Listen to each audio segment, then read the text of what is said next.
Hey? No, come on.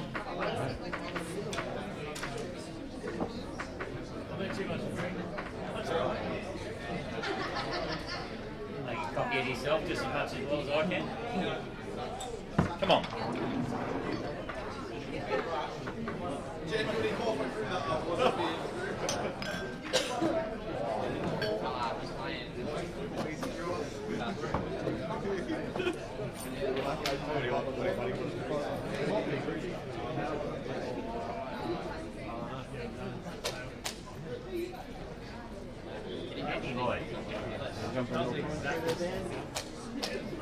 You want to join me, Mark? Yep, sounds good.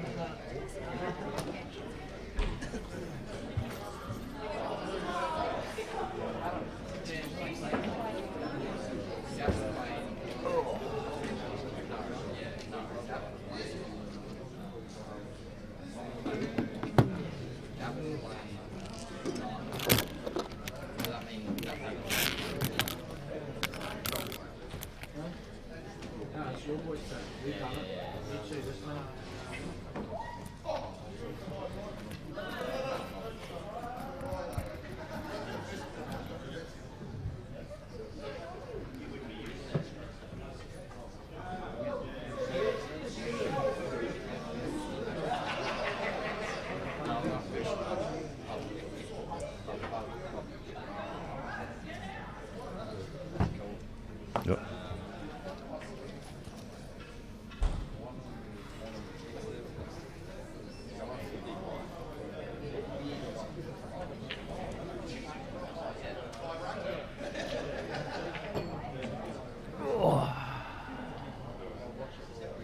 Are we on?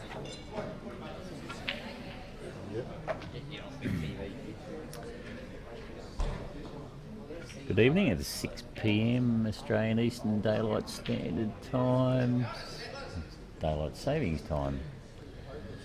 We have down to the last 8, so we've got, see Adam Blooming in the background there. Getting ready for the lag.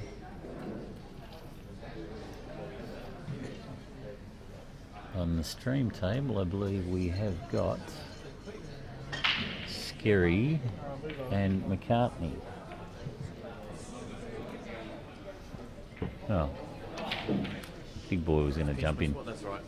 Oh, you can. No, you go. You're more qualified than I am. That's true. Woody's Fucking just given up the spot for Robbo to come in, and he's just nearly crippled him. Still best of 7.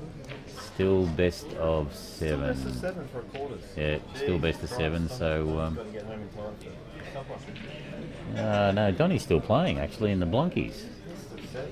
Yeah, best of 7. So it's going to be. Because they say that's what we did last year, but they always say that. You got to eventually stop that. Best of 7 for quarters. Jeez. Yeah, it's. I like to watch. Oh, I've just moved Dan's screen and he likes to watch. So Robbo, you went out to the Smurf, out to Dale? No. So- Are we on? Yeah, we're on. Oh, yeah. we are on. Yeah. Okay. No, I went out to Adam. Oh, Adam Bleemick, that's right over here. Yeah, yeah. He played well. Yeah, he played very solid. Yeah. Yeah, he did. Starting to become a little trend. People play well against the. Well, Can't wait for that to end. well, you'd be a little bit disappointed if people didn't come in and didn't try against you. No, I'm happy for him to try. No one played well. Oh, Robbo's on now. Sorry, he was muted. That's right. And he would have heard me whinging, so it's all good. Nah, it's okay. It's the new Robbo. We've he's quite refreshing, actually. He's a bit refreshing. So Except for when he's doing in-car videos. Just at 3 a.m. was it that late? Was it? No, I think it was like 1 a.m. Okay. I forgot my trackies.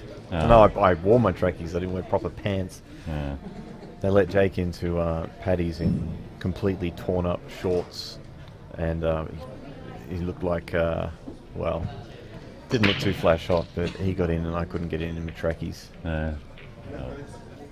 Rules are rules. They are. All right. What's he going to do here? He's going to hit it really hard. Yeah. And screw the white back. And is he going to dry? Kaboom. Is he going to dry break? Yes, He is going to dry again. Well, it was a good break. He's a consistent dryer. Right? Nah. Still manages to win. Oh, he still manages to win, but yeah, he's probably dry breaks more often than not. All the matches that I've seen him play, he's dry break, so which seems to be just his big downfall. That's all. You tend to remember the dry breaks and forget the bonds that go in. Almost like poker bad beats. Yeah. Remember the bad beats. People in the chat, who do we reckon's going to win here? Mick, Scary, and Jake, and what's the score going to be? Let's see some predictions. I haven't seen Jake all day. I've watched a couple of Scary's games, so I don't know how Jake's been playing. We'll see what his couple of first opening shots are on this, like, to see what mood he's in.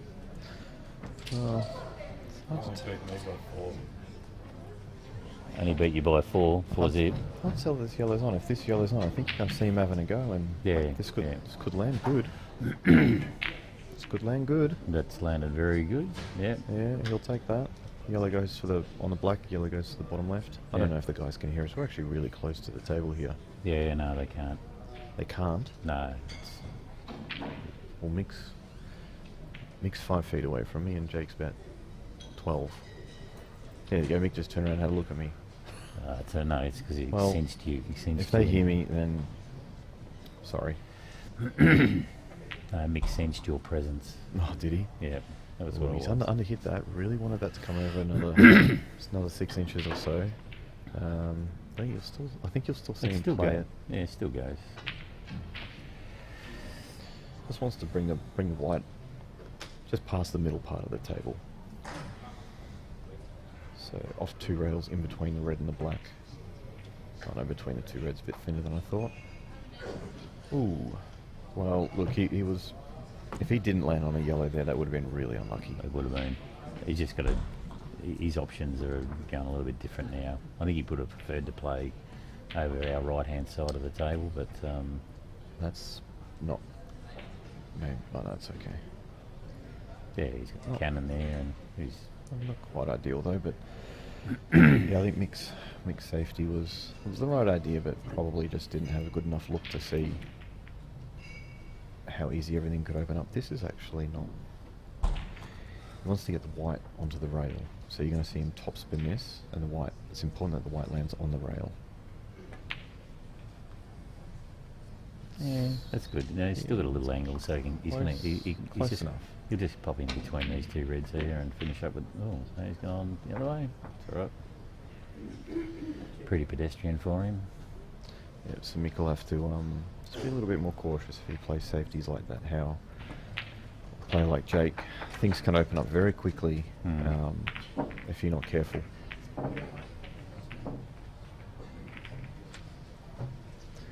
So the other quarterfinals matches, I think we've got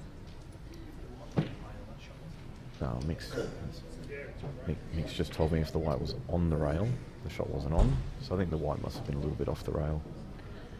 So we got Justin versus I think Stale Kent, and we've got Colby playing Adam Blumick, and I'm trying to remember the other one now. Gav Roberts. Gav against Matt Harmon. Matt Harmon, yeah. Maybe. I think. Yes, it is. Yep. Yep. So we got some good matches there. Yeah, well, Gav's all cock a hoop. He took care of a hammer the last round, so his confidence is up. Yep, very nice break there by Mick. You're going yellows, aren't you? Yeah, well, you don't really. Oh, there is the cannon on the plant on reds. The problem with reds are if it goes pear-shaped. So if it goes bad at any point, the hole out might just instantly be over. You can certainly control it a lot more on yellows, but it's a little bit tricky. So I think you'll see him go yellows because it has more control, but there is an argument for reds there as well. I just prefer yellows. Yellows, if you lose the white a little bit or something goes wrong, it looks like you've got some more backups and yeah, that's right. Yeah, options. Your transition's going to be a lot easier, isn't it?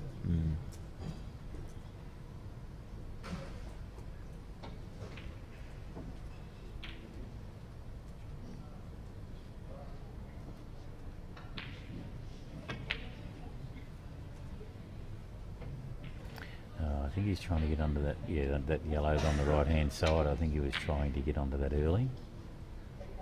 Recognise that that's sort of probably a. No, if he landed on the yellow on the bottom early, the white wouldn't actually be going into the two yellows above it, so it would actually be bad.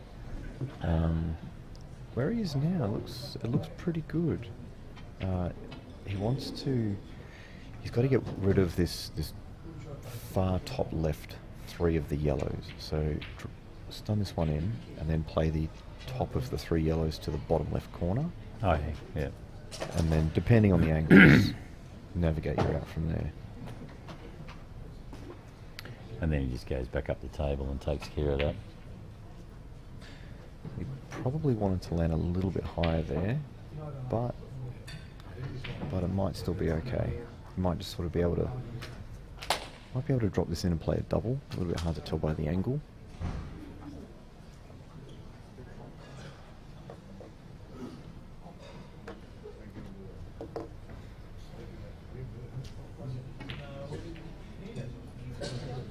Well, it's pretty much gone perfect.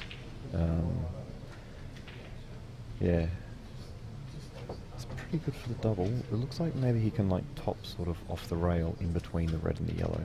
So top spin off the rail in between the red and the yellow. A little bit hard, but should be fine. Oh, now he can just sort of push it, slide up inside the red that's on the right hand side, and be up the. Probably place with bottom just to kill the pace out of the white. He's just trying to work out how he can kill the pace of the white. If he can't kill the pace of the white, then he's sort of got to run up and down, or maybe even cannon the red. That's not a bad option. Pretty much $2,000 to Dan Lynch. Pretty much any way you cannon this red, you'll be on the yellows.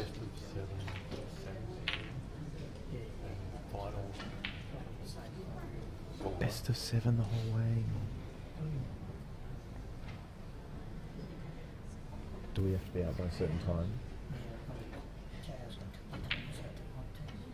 We'll see when we get to the final. I might make it best of 3. Nice. Oh, hey, I'm not playing, but Jesus. Viewers, are we in for? We've got some surprises for you. Please, Norm and Peter, table 16. Oh, just gone in. Yeah, I think, anyway, I think it's a negative topic, so I'm not actually going to discuss it.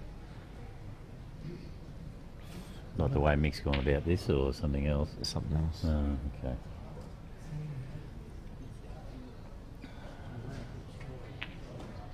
Yeah, good black there. That was not easy. That was missable. That was That was missable. Bit of pressure on that one. But the whole out, that wasn't Texas. It wasn't Yeah. easy to start off with, and he's thought that really well. So but at the end of the day, between these two, you make a mistake, you're going to pay for it. Yeah, yeah. If in a race to fall with these two, if either of them made like 2 bad errors, I'd half expect them to lose the match from it. There are certain times you can make errors and certain times you can't. And there's obviously different types of errors as well. Yeah.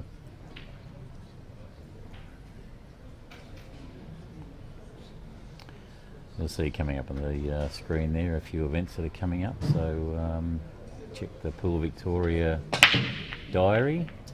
No, he's not hit that as well, so you hear him say straight away like he was sort of doing like a straight away. So he's actually not hit that very well. Just because he got a couple of balls in, it doesn't mean it was a good break. That was for Jake's standard. That was actually not a good break. He's kind of away with it. The reason why it wasn't a good break is the white shot off to the right hand side and almost went in off.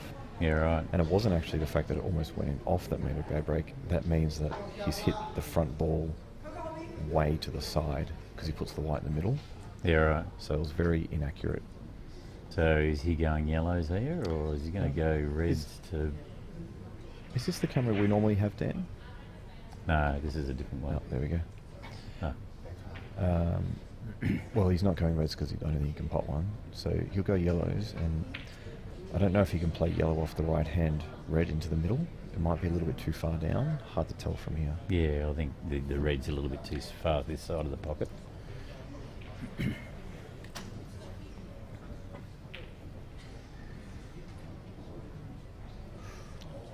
How's he done that?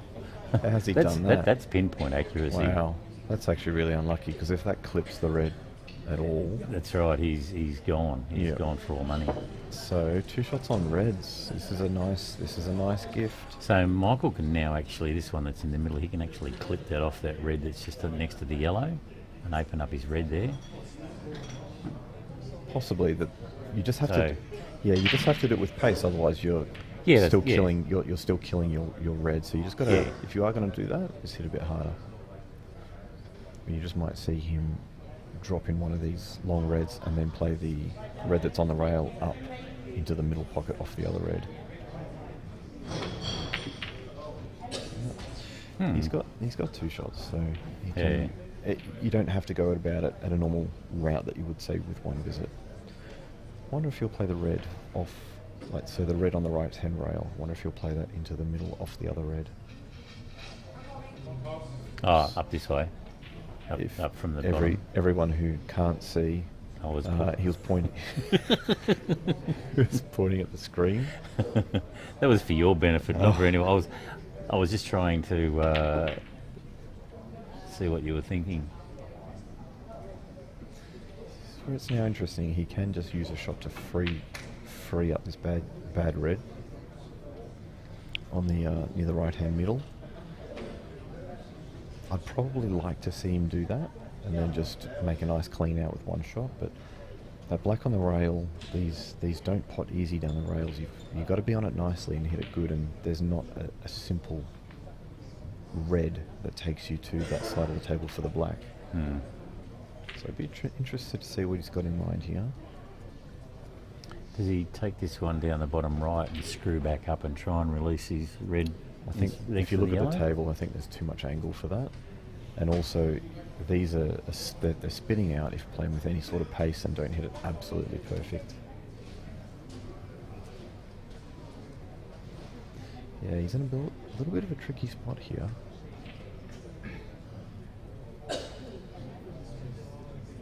I mean, a loose shot but possible is playing the red into the black and having the black sort of clip over to the right hand side and frame up, but a little bit risky and not as much control. I would have liked to have seen him open up this bad red on the previous shot. That's gone awful. Not a good result. No, that's pretty much. Does it play to the? Maybe play to the left middle? Hard to tell, and we don't have a camera over there. And I'm not going to stand up and look. Oh, the top red over to the left, over to the right middle, or No, to the left middle. So red onto red into the left middle. So he's just trying to cover the black here. He's not actually trying to cover the red, he's just trying to cover the black. Because Jake's natural ball to pot out and play, the black was the one over the hole as his last ball for the black into the bottom right hand corner. And now Mick's removed that. So he's just sort of just staying alive. unless Jake is going to set himself up to try and extract that black in the next 1 or 2 shots. Yeah, he could do. The attacking shot is to pot one over the hole and screw back towards that red that's in the middle of the table. And then you've got yellow to the bottom right and extract the black. But Yeah. you won't see Jake do that because it's actually tricky to land near where that red is. But then you're not guaranteed to be on a yellow after you extract the black. So, and Jake's too controlled to do something like that. So he's just looking for just a bit of a safety here. Probably clip this yellow over to the pocket and try and snooker Mick, leaving white up the top of the table. Clip this over, white up the top of the table. He doesn't have the snooker. Mick's got a fairly big cut. Looks like Dale Kent has just got a frame from Justin. You know when Dale wins a frame, the whole room... Lights up. Yep. Very popular for a little bloke, isn't he? He's such a lovable guy. He is. I've never... No one's ever got a bad word to say about him. I've never heard him say a bad word about anyone. Yeah, he works hard on the game. You can tell he tries his guts out every shot. It's awesome. He's just a really nice guy. Good pool player. Yeah, I hope he wins the tournament, to be honest with you. I'd love to see Dale win. It'll be a big night in Geelong if he does. Oh yeah, yep, deserved night. Yeah. He's had to get through some tricky matches too. Oh yeah. He's not had an easy route. He's got going to beat Rob Bowen. He's taken out Mick Reardon. You know, and that's. I'm not actually sure who played in a couple of other ones, but those are some tricky matches. Well, he definitely likes it up here after his Nationals last year. Oh, phenomenal Nationals performance, yeah.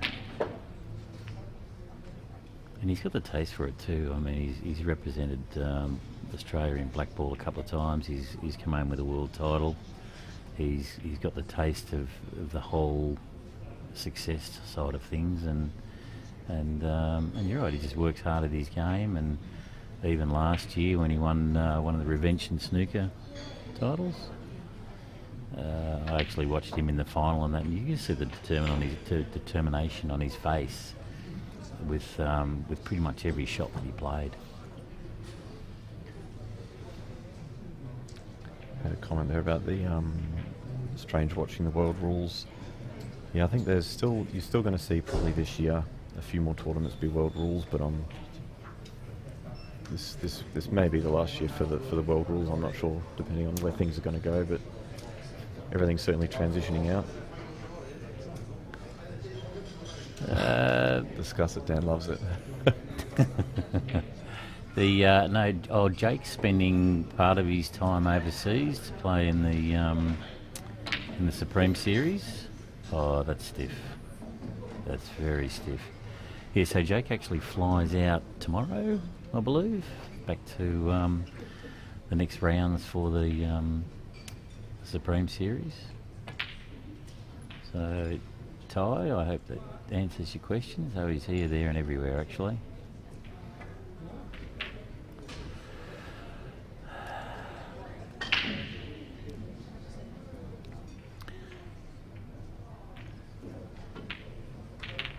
Nice little mop up there, Yeah. by Jake. Just one other mistake that Michael's made, and Jake's gone to 2. So you just can't afford to do that. Corey, the transition between the tables, they're just completely different. So Chalk and cheese. So the 7-footers, they're a slower, heavier cloth,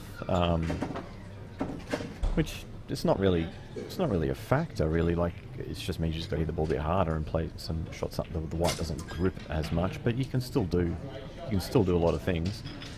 It's significantly harder down the rails. If you've got a ball on a rail here, you're really looking to double or extract it. So not a huge amount of power there, but not a great break, because that was same as Jake's. It almost went off and it was shot off to the right hand side. But because Jake and Mick hit the ball so hard, they get big splits even when they mishit it. And the 7 footers compared to the 6, that extra foot actually does make a fair bit difference. There are shots that do feel like longer shots, and you've got a lot more space for the white to move around. The Supremes are definitely easier. I don't know if that debate still goes on or not, but I can promise you now the Supremes are significantly easier to play on. You just got to be a lot more neater with the white on the Supremes, because there's less room to move. And being a bit smaller with a full contingent of balls on there, you've got a little bit more congestion. Yeah, you got to navigate your paths a bit better on these 7 footers. If you lose the white, you tend to be able to swing the white off around a rail or two to get back into position. But on the Supremes, it just seems to be balls in the way. That's a really bad error. That's not a... He's rushed it, and the white didn't land high enough as well. So he's only landed a little bit high on the yellow that's on the rail. Wanted that white to be up a lot further as well, so really poorly hit. Now, do you think that, as you just were talking about, with the difference in the cloth speed, and do you think that might have been a mistake that Michael's made, that he's actually played that pretty much for the Supreme tables? What's that for that shot? Yeah, for that shot, because it looked like he was working a little bit harder to try and get the white ball back up to get the angle on that bottom yellow. Yeah, the white wanted to be up another 3 or 4 inches. So ideally, you're just dropping the yellow that's on the rail now. You're just going to drop it in. Interesting, he's playing this ball. Yeah, that's a brave shot. That could have missed. Sorry, he's got the red down. He's got the red down here. So that one. I think he's trying to get this bottom red on the right hand side. I think he's going to try and get onto that and try and extract this the actual red that's literally on the bottom rail, top rail apparently. Yeah, we got MYTMNI, lazy. Yeah, I think it's been a long day. I've seen Mick play more than anyone over the years, and I think he was just trying to speed up a little bit, maybe try and change gears. I don't think he's liked how he's been in this match so far, just maybe momentum-wise, and I think he just tried to get a bit of a skip in his step, and he's played it pretty quick, but I think it's just to try and change things, and it's backfired. So Karen, we've got Colby is playing Adam, is that right? Yeah, Colby and Adam. Colby and Adam. That's for Karen Sage. Well, Jake's got a shot here. This is where Jake's really good at these shots. So he's gonna. There we go. So what he's gonna have to do? Nope, not there, Jake. Not there, Jake. And that. So middle red. But what he needs to do is he needs to play the white so it goes up the table in a straight line, and then with left hand side come between the black and the yellow. On the left, yeah. Oh, no good. So the problem with that is he potted too thick. He was supposed to pot it thinner. Yeah. So the white went up the table in a straight line, and then the left hand side brings it down between the gap. So the only way Reds can win here is from a miracle. Killing the black's handy. Oh, you still take it. You still absolutely take this. If you normally missing a ball like that, especially against Jake, is normally game over. So now look, he's got some snooker options and stuff. I mean, they're all there. I'd like to see him take this on, but there's nothing wrong with this shot. If you're going to do it though, you've got to make sure Jake really can't hit this red, which I don't think he can. I probably would have liked to have seen him take the out on there, because he's got a really good extraction ball for the black. But like I said, I think this is okay too, but I don't think Jake is going to foul here. That's my problem.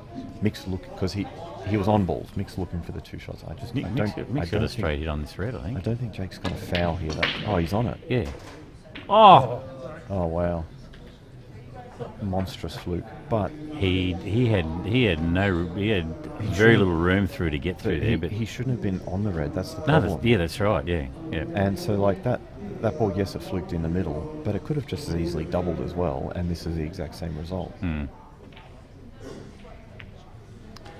So there you go. You've got the 3 mistakes by Michael, and Jake's made him pay. Yeah, that is a fluke, but that's Mick's fault. He knows it's his fault.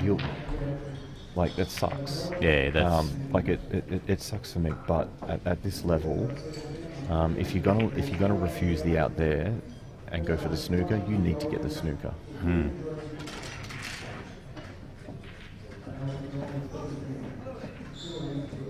I would have liked to have seen him go for the out there. Yes, Jamie, it was poor to leave him on it. We were just discussing that he should have tied him up a heck of a lot better than that. And as we know, if you can see it, you can pot it. Well, even if Jake would come off 1 rail and hit it, the snooker had to be that difficult where Jake would have to come off 2 or 3 rails to hit it. Yeah. Otherwise, just go for the out. That was a good break. White came mostly straight back. A lot of power through it. A lot of power through it. White mostly came back. Was never going in off. So good break. Not an easy out on either colour. No, it's the red and the yellow on the left hand side there. That's the main problem. You could go either balls, but I got a feeling he's going to go yellows. Yeah. Just got to get this ball on the left hand side of the table, but it's not easy.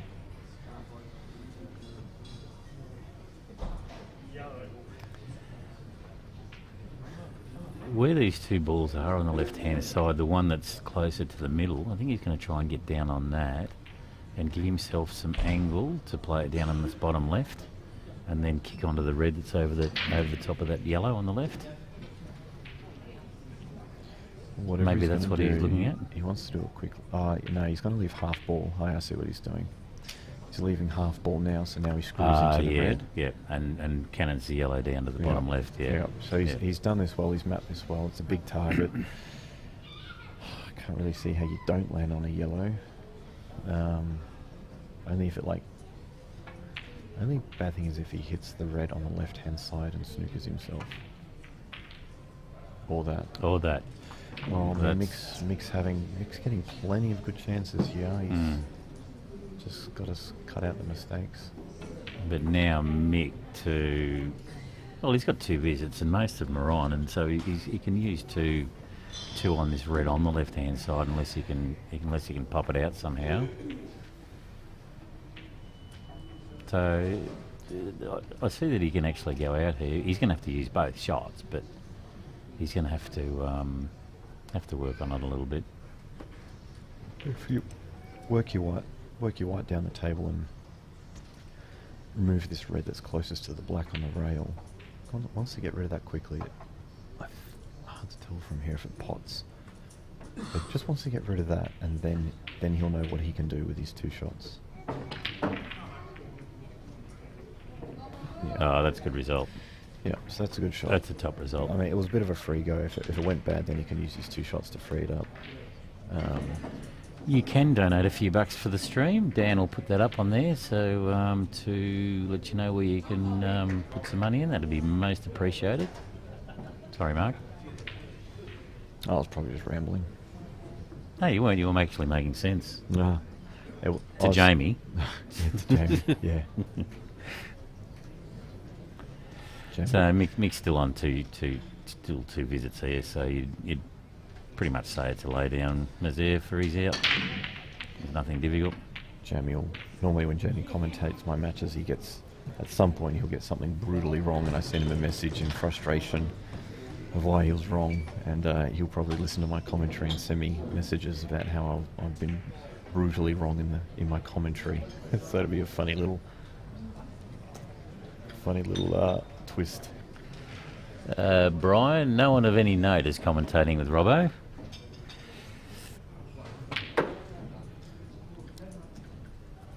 What's that, Brian? Who's commentating with Robbo? On the top. Yeah. Andy Urquhart.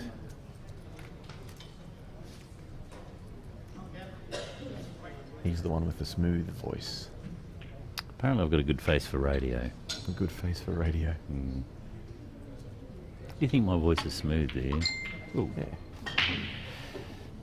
With James Earl Jones, Barry White. Oh, not quite that. It's a good shot there by me. Inner over. Ah, thank you, Bernie. There you go. This is from my good friend Bernard Cozen. There we go. See, we're just talking about how awesome you are. Ah, Bernie's got to say that because we're teammates. 3-2. There's probably been about 4 or 5 errors between them, and all those errors have been real bad ones. Oh, Yeah. there's a camera there.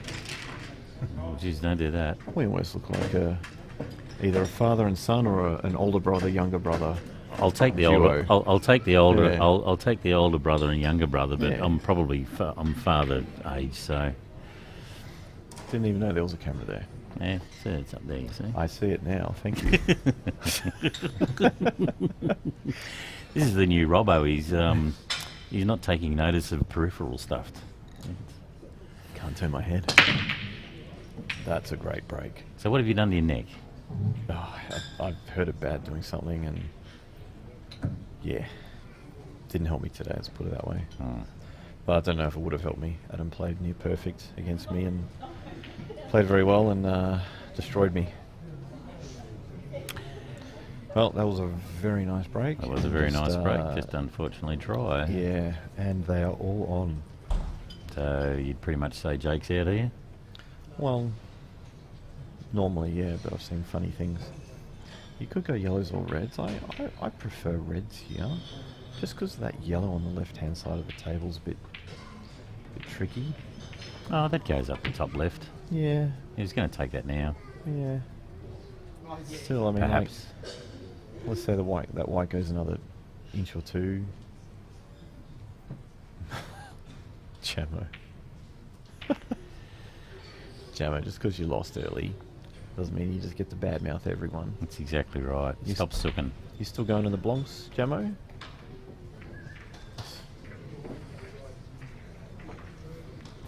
Yes. We tried doing the feral 3 like about 3 times to no success, and then suggested to Remo that we just shave a few mil off the top and try again. And we did that, and it worked. So my cue's actually playing real nice, but instead of my feral being broken, it was my neck. So trying to catch a little bit of a break, but things will turn. So he's landed a good angle here to move this one off the rail. Wants to hit this fairly hard, actually. Yeah, did not like that though. Not like that. He actually wanted to go into the yellow half ball directly, and they sort of like both come up the table. So it's pretty much match ball though. Yeah, he knows that's a bad shot because the style in which he executed that was not quite right. And the reason why he's so annoyed right now is because that shot there is like the difference. And by that I mean he's really good at those shots, and quite often he can win matches because he can do them better than his opponents. So that's like the difference. So for him to execute that the way a lot of mere mortals do, he's not happy with.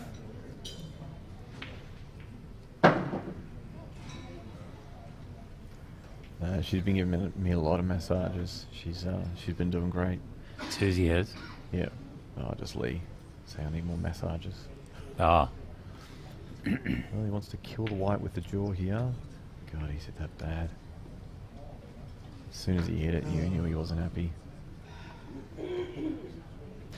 Yeah, he's not played well today, Jake. From what I've seen, but you know, I hold him to the highest of standards in the world. So, but for Jake's standard, he's not played well, but he's still here. It's a credit to him of how hard he is to beat. Even when he doesn't play well, he's still runs steady. Still difficult, yeah. So what do you think Michael's going to do? You take the top right one and then snooker him, just run the one that's right up the top balk and put him in a snooker, or? If it wasn't 2-3 in the quarters, you might see him actually play this bottom right red inside off the yellow and bring the white up the table, but if it goes bad, that could be your last shot. You know, really yeah, that's right, yeah. It's just kind of, you don't really want it to end like that. Well, I can guarantee you what he's going to do here. Just a nice little clip off the so he goes off the red and onto the rail and sit on the red again. Yeah. Yeah. And there's every chance you'll just see Jake just leave it right there. So this is why I prefer the international rules. Jake would now have to have a go at the yellows, which is just a lot more entertaining to watch rather than seeing him just tap up against it. He might still have a go. Oh, Mick's left in the one rail, has he? Yeah, mixed. Yeah, so he can play a lot of side. Probably two rails. Probably. Well, he'll be going for the one just next to the black. Like that. It's hard to tell without being right at the table what this red looks like. Does it squeeze under the yellow or not? But it looks like you can actually bring it off that bottom cushion and inside the yellow and either cover or pocket or drop it in. You might be able to pot this and lay another snooker or set up an extraction of some kind. Yeah, look, he's probably going to lay another snooker and try and sort of have the red kind of over the hole so Jake can't really just like run up and sit on one of Mick's reds. It's like Jake will have to have a go. Yeah, like that. So the problem there is he's literally only given him one cushion to get out of as well on the snooker. Yeah, you would probably more likely see Jake come off two rails, the top rail and the right hand rail, and down for the two yellows next to each other. It's just a bigger target with a total snooker.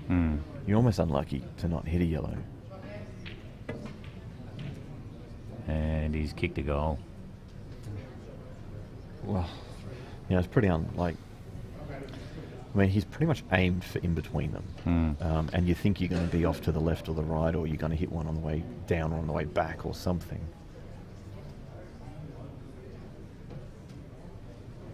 Yeah, Jamo, you can, $1,000, you've got the cash, so not a problem. Come on down, Jamo. Come on, Jamo. Show us what you've got. Yeah, so Mick just freed that up. Shouldn't be any issues here, but yeah, it's 3-2 in the quarters, so it's the added pressure. You can leave this red down the bottom right until last, or come out earlier. I'd almost just leave it until last. Yeah, it's going to give him better transition to the black. Yeah, it just means he can mop up these ones up the top.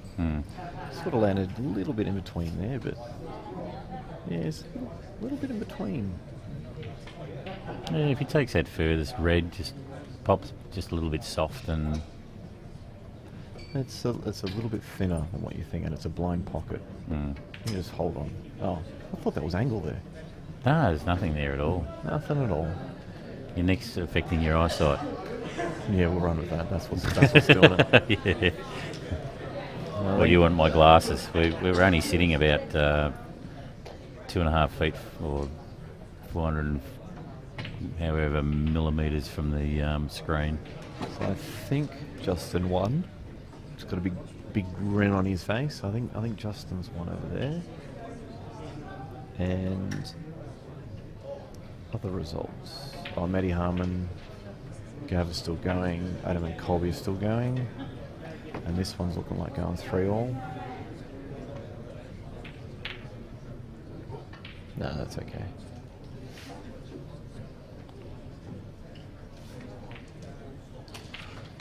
Still 3-all. So, I mean, they've probably made about the same amount of mistakes, and they've the mistakes made have been a bit unexpected and not good.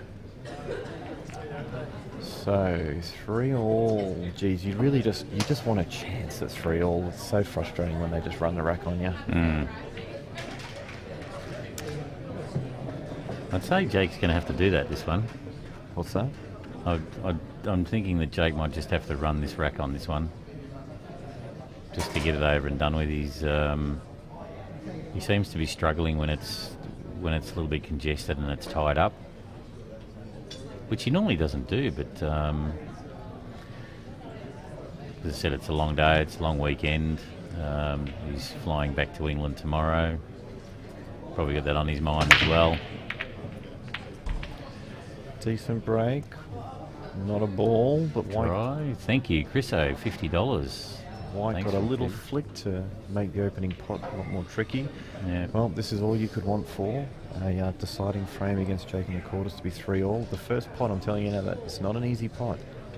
This is missable, but if he gets this, I'm assuming reds. Yeah. Is he going to take the one in the middle? Yeah, because he hasn't got the. Hard to tell. I think the one to the top left corner, but I'm telling you now that this is not that easy. Yeah.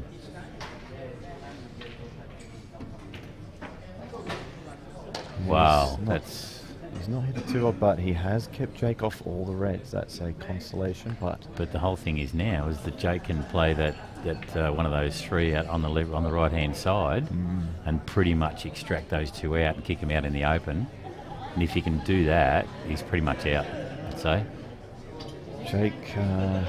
Jake just has the fear factor about him. People just tend to make a lot more mistakes against Jake than other people.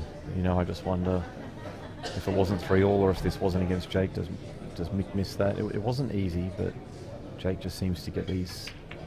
He just seems to get these extra opportunities from. This is what happens when you win so much. It's like you buy yourself future wins by your current results. You know, just getting that extra chance or 2 per match.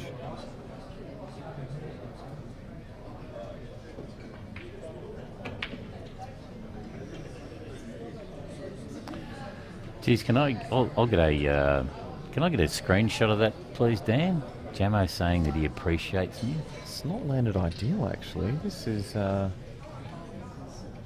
this yellow on the right-hand side. A little bit concerned about you, Jamo. You've got me on your mind.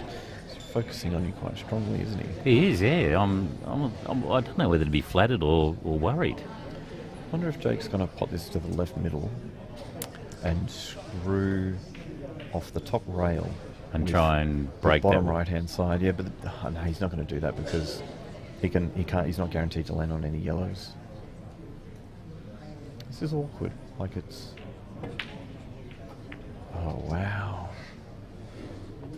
My goodness. His only saving grace with that shot is actually killing that red on the right there. If I'm Mick here, I'm absolutely rapt to be getting back to the table. Oh yeah, you would be. He's got a few issues, but I mean, you had a chance, the opening shot, and now you're getting another chance. So 2 chances. 2 chances, which very rarely happens at your pointing end of the stick. Yeah. It's a bit hard to tell what the obvious. I don't think there's an obvious shot. Just really needs to start tidying up these reds. No, he's got. I think he's looking at the. Is he looking at the plant up the top? If he's playing this, it must go. That's no good. That's not good at all. No.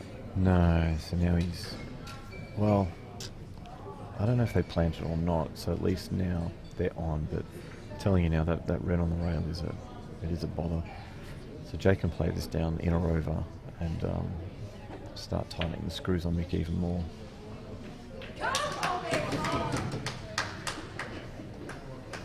No, there's a roar just gone up in the background there for Colby. She's, not quite what the score is there, but it's tricky for Reds. They're just Justin, I believe. I believe that Justin Sage won his. So he's just going to try and move the yellow out of there. No, still a big gap.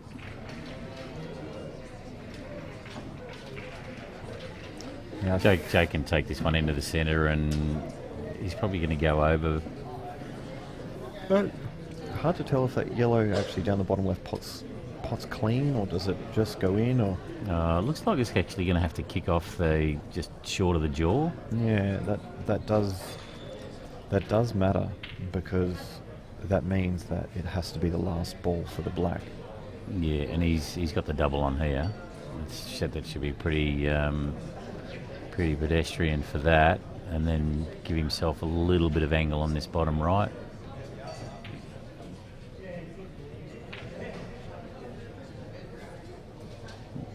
He probably wanted to be a little bit shallower than that.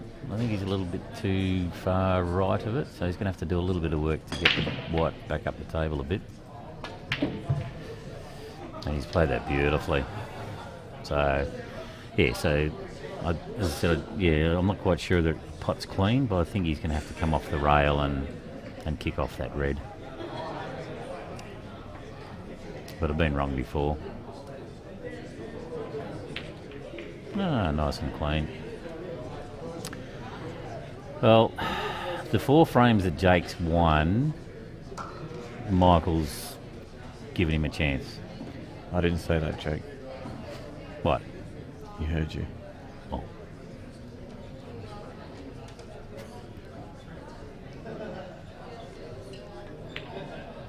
Thank heavens he made that. Yeah, he would have gotten. He already gave you the. He already gave you the stare. He would have given you the big stare if you missed that. I actually couldn't see you on there. I thought you. Nice finish there, Jake. Well done. You say that after you pop the black. 1 4 frame. All right. Oh God. That'll do me in the old commentary. Hopefully everyone's enjoyed it. Cheers, Dan, Commercial Club, Pool Vic, everything as always. Fantastic tournament. Wish the races were a little bit longer in the pointy end of the tournament, but that's a conversation for another time. Thanks to all the players for the weekend. I believe there was 23 tables yesterday, and the majority of were 10. There was a couple of 9s. So it was an extremely big field. And as you can see in the room, there's still a few hanging around to see all the money winners. And just on that, I'd say that this is probably the best result of a female in the Open up here, isn't it, with Colby making the 8? That'd have to be the best ever. Yeah. No, it's good. Kudos to her. She's obviously enjoying her pool and playing well. Thank you, Mark.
This is 7 all the way through. It's getting late.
Who's this stuff here?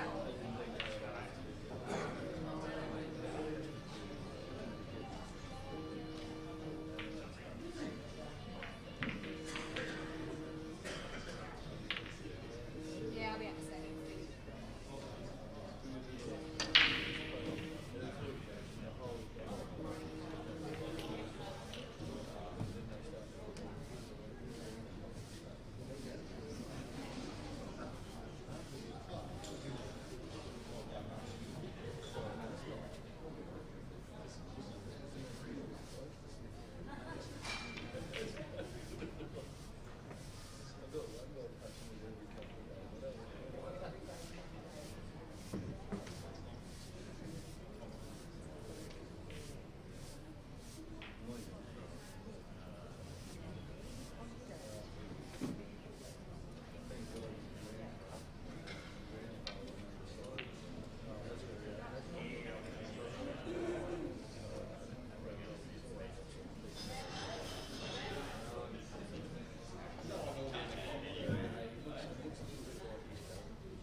Hello. Righto, back. Just had a little bit of a comfort break and a new drink. Settling in. This is the last match to decide the top 4. Not sure which ones we're going to be streaming, but I'm being joined by Red Bro himself, Darren, the Red Bro Chambers. So we've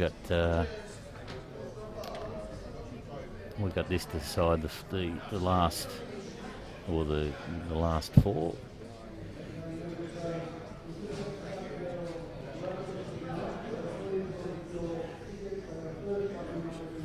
So Adam Blooming went pretty cheap in the Calcutta, which is quite stunning because he's always performed very, very well here, but he doesn't play anywhere else. So obviously they thought, oh yeah, he's just going to come up and make up some numbers and everything like that. But he's a young man on a mission.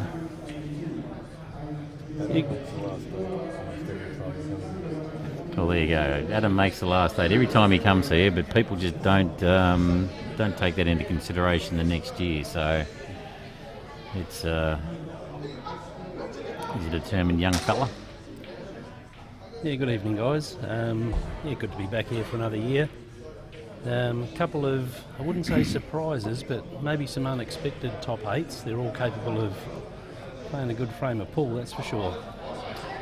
So Gavin Roberts got up against Matt Harmon on the other table, and Adam against Colby here, and then the other 2 being Jake McCartney and Justin Sage. Rip a bit of camera work here. I can't even see where the camera is for that table. It's up there. Yeah, right. It's the main camera. He's just It's about 10 metres away. Yeah, well, see, you've got all this new fandangled stuff that he's got. It's like a spaceship here. Dan, you've done extremely well, and we thank all of those that have donated over the years to help contribute to this setup.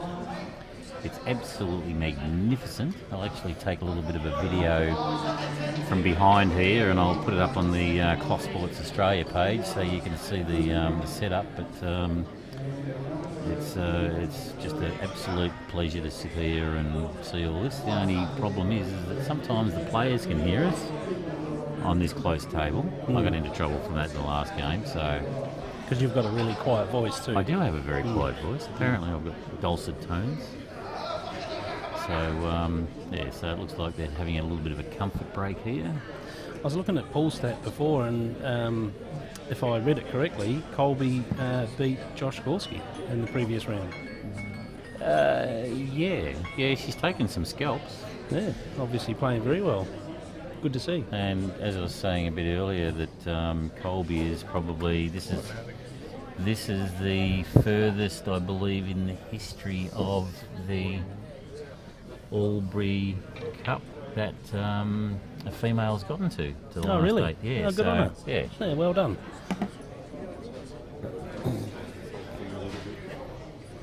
All right, we're on the relocate here. Yep, we're just moving. That's because Big Daz is sitting here and Dan needs room to get behind him.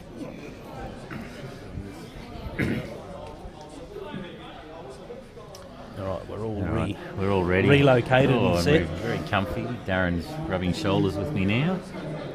Your wishes come true? Yes, I know. So this is the only game being played at the moment, so the final of this result will set the top 4. Now in the final of the Blancs, we've got young Normie over there playing against Donny. Don Colbert. Donny Colbert, yeah. I wonder if he's retipped his cue yet. Donny uses old tips to retip his cue. I think he's had the same one for about 15 years. He took that frame. He did, yes. So the Ballarat boys are in the Blancs comp. They're both follically challenged. Both humming away there. Right. And so this setup here is a lot better than previous years where they've got the lights set up over the tables. You can see them at the top of the screen there.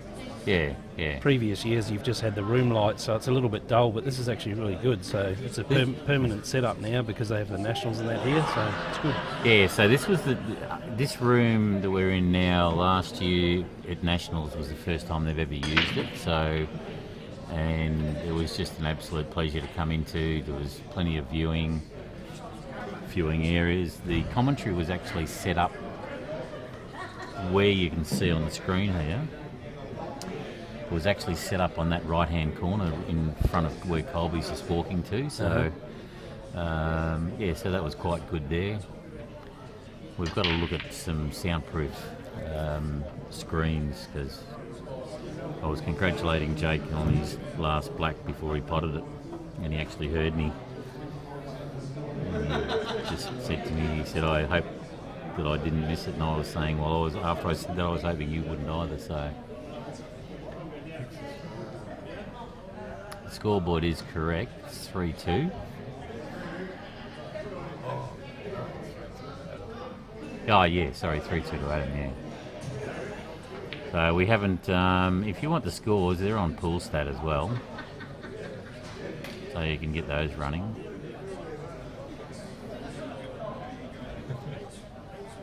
Just signal to old mate there to get his melon out of the shot. Oh no, he likes getting his melon in the shot. So Colby's taking the yellows here.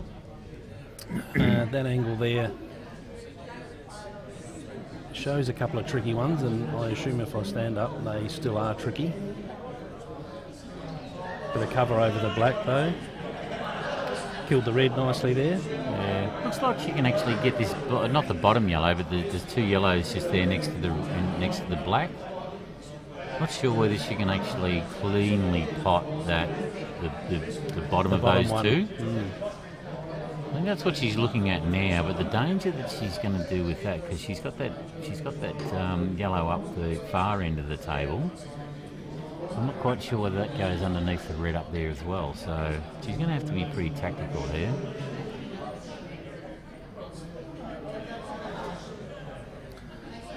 And even if this does work, the top yellow is from this angle looks impeded by the red over the pocket. Yeah, that's what I was thinking. So, unless she can somehow the yellow that's in the middle on the left hand side, play it that she straight. can actually get up to that and kiss it in off that red up the top. Or play it straight and take the yellow into the top right hand side. Yeah, I think it might be easy. Well, depending on the angle that she gets. But she hasn't managed to open up the black which is throughout good. this exchange, which it's good if she doesn't connect to all the yellows, but it's bad if she does because then she won't have a shot on the black. Yeah. But at least she's getting all her yellows out in the open and still leaving the black cooked in between those two reds. So in that sense, she'd be wanting to hand the shot over to Adam at some point. That's not a bad spot to do it from.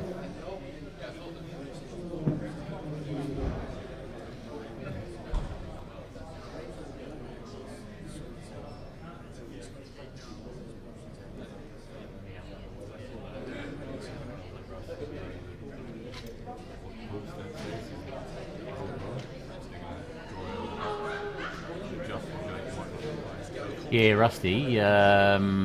It's actually still a blind draw for the semis, so we don't know who's playing who. Warren, actually, it is a little bit difficult because they're set up in pretty much as a permanent thing. Just be mindful that the camera that we're using, we don't stream this table all the time. The only reason why we're doing it is because there's no other matches on. So when you see the semi-finals on this particular table, which is 11, you'll actually have full frame of the table. So we're not going to change the camera just for the end of this match and then have to try and change it back again. So logistics governs that.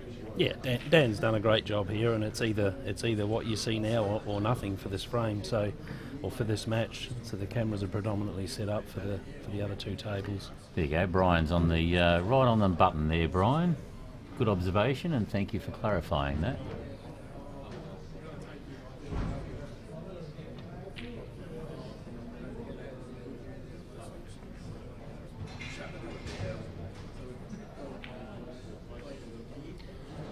I didn't see what was going on there, but I don't know how that second red got away from the black there. I was concentrating on the... So I think Colby's in a little bit of trouble here. I don't believe the yellow closest to the two reds over the pocket can sneak up the inside. All I can see is the same angle you can, and if I look at the table, I've got the exact same angle. Yeah, look, she might be able, if she's got the good angle on it, I think she can actually get up inside that furthest red. But she's got to get there to start off with, and that's going to be the most difficult thing to try. Could and even train. be better off to bounce the yellow off the rail down here at the bottom and just leave the white on the rail where the yellow is. And that's unfortunate. That could be the beginning of the end on this frame. So two things here with the red next to the black is which pocket it goes into. Does it go into the bottom right corner or the middle left corner? Yeah, well, that's what he's not actually, corner, middle left. That's what he's actually looking at now to see if that red will Where's come, it going to go? come off the black there. So he's either looking to take that on soon, or looking for position that he can actually separate those two. Well, that's right. If it's really tricky, these are the balls he doesn't want to play because that's his insurance policy to win the frame. So I'm assuming he's found a way to get around it and make the out. Look, being on the hill and where all the balls are, I think he's of the mind that he actually wants to finish this, because he knows that he's not going to have much time between this match and the next one, so he's going to have to keep going. So, and it does take you out of it, as you know. If you're playing all day, you're on your feet all day, you're wandering around, you're not only physically but mentally. So looking at that, I'm thinking that the red goes into the left centre. Yeah, right centre. He'll take this one, no, left centre, the red on the black. Ah. Yeah, so he's going to play this one into the right centre, then down the rail, and then leaving him on the red on the black last. Whether he bumps into the black playing that shot or not, it probably doesn't matter.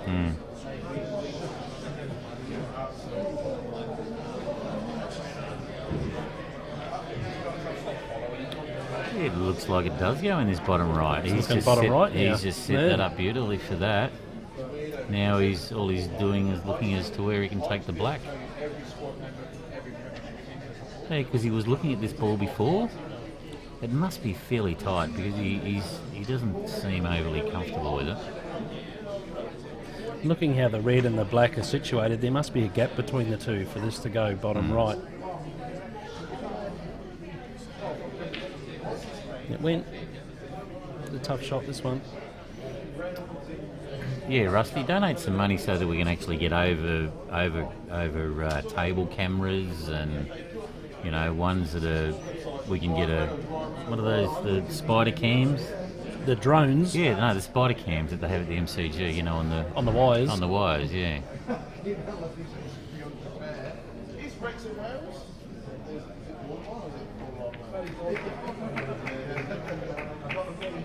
It's not a bad result though, because that yellow that's closest to it's a lot more difficult now than it was before. Oh yeah. Although there is a way from here to get on that yellow and bring it over to the bottom Correct. left. Yeah. What's she looking at? Is there a gap there? There must be. If she's looking at it. If there is, she's going to have to do it now. She's going to have to do it now. If there's a gap there, 100%. Yeah. Yeah, the frame's a lot easier if there's a gap there. If the gap's too tight, I think there's a way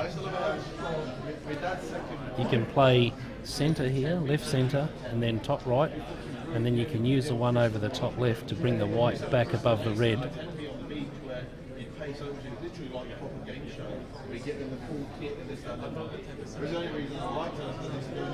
Geez, that red looks buried on the camera, doesn't it? It does, yeah. There's obviously some sort of gap, and this is a big, risky shot. Yeah. I think it was buried. It wouldn't have been buried. She was looking at a gap, obviously. And look, if she had hit it softer, maybe she's lost some control over her shot, trying to hit it harder. Now, 2 shots from here is okay. So there's a fair gap between the white and the black by the look of that. Yeah. Yeah. I thought it was a bit closer, and I thought, geez, that couldn't have been a better leave, given 2 shots. But Yeah, hi Phil. There's people drinking beer. I can't see terribly many people drinking beer. Adam now progresses to the semi-finals. Well done, Adam. Congratulations, Adam Well done. Blooming. His And well golf- done, Kobe, too. Yeah. For making the top Yeah. 8. That's a stellar effort. Created a bit of history, so we're probably going to have a little bit of time up our sleeves. I think the organisers want to get this thing cracking because it's 24 minutes past 7. So we're going to zoom in on the table that we're going to be streaming on, so you can't see any of all of these naughty people sitting around drinking beer.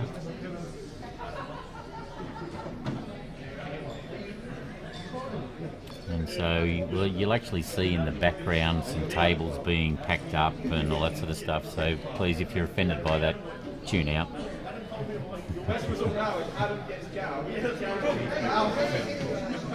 And for the semi-final, the critics may have noticed we've moved the cameras now, so they're a perfect setup for the semi-final. Well done, Dan.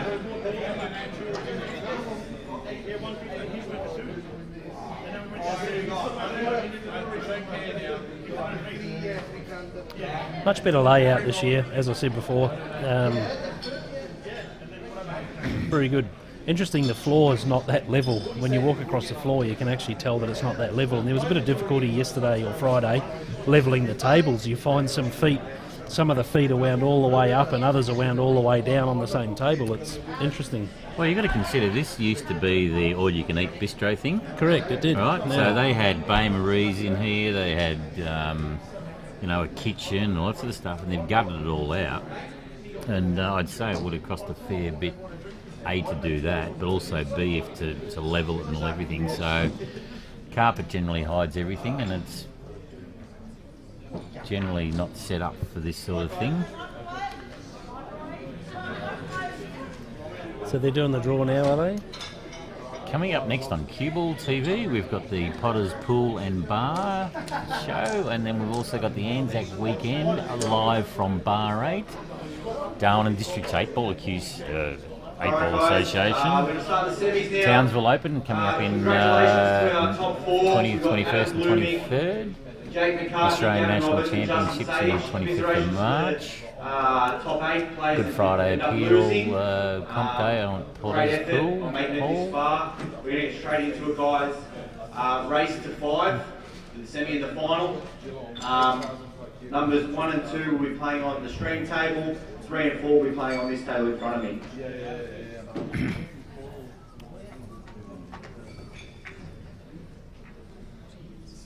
Who's got who? Justin's opening up his lolly.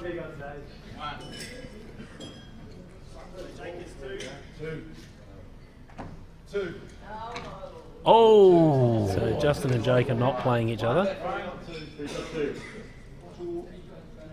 So we've got Justin Sage and Gav Roberts on table 11, the stream table. Adam Blooming, Jake McCartney on the other table. Well, we were actually just talking about the Calcutta and who had Adam Blooming and the Mad Welshman went very, very cheap. And I was talking to the guy that had them both before. Very happy indeed. Well, it's the one, yeah, the same group have actually got Justin and Jake. Have they? Yeah.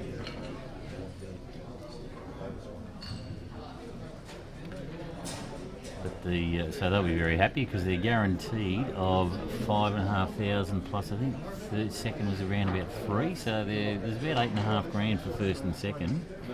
And I think the same syndicate's got both. So, and they've had a few others that have finished top 16 in the money, so which is good. Josh has Pardon got the out language from our Tim Dixon here, if anyone heard it. Timothy What Dixon, he said was the reigning champion has just come up This is my trophy for the next 2 hours. yes. I'll hand it over. Great. Give it a kiss. Sign your name on it. Push them all up. Tim's got his prize money from last year, and he's going to wander around with it and go, there you go, boys. The ball and that's 2 days. I think you spent it at the bar last time when he won. He did, yes. Yeah, that I was skipped Bowen 1,500 of it, so there wasn't much left. Yeah, we don't do this for a living, that's for sure. Not many people do it for a living. No, No one in Australia, anyway. no, but that seems to be turning, which is good to see. It's probably supplementing their income, but it's not. Yeah. I don't believe that it's paying the mortgage. Oh, of course, but it's good to see that it's heading in the right direction.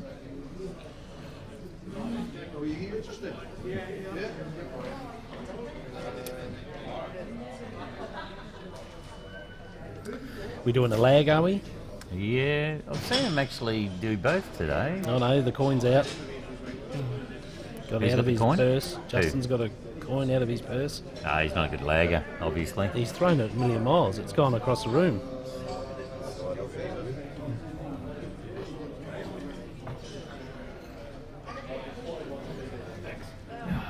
Dan's been moving furniture and he wants us to move us and everything. So strap yourselves in, ladies, gentlemen, boys, girls.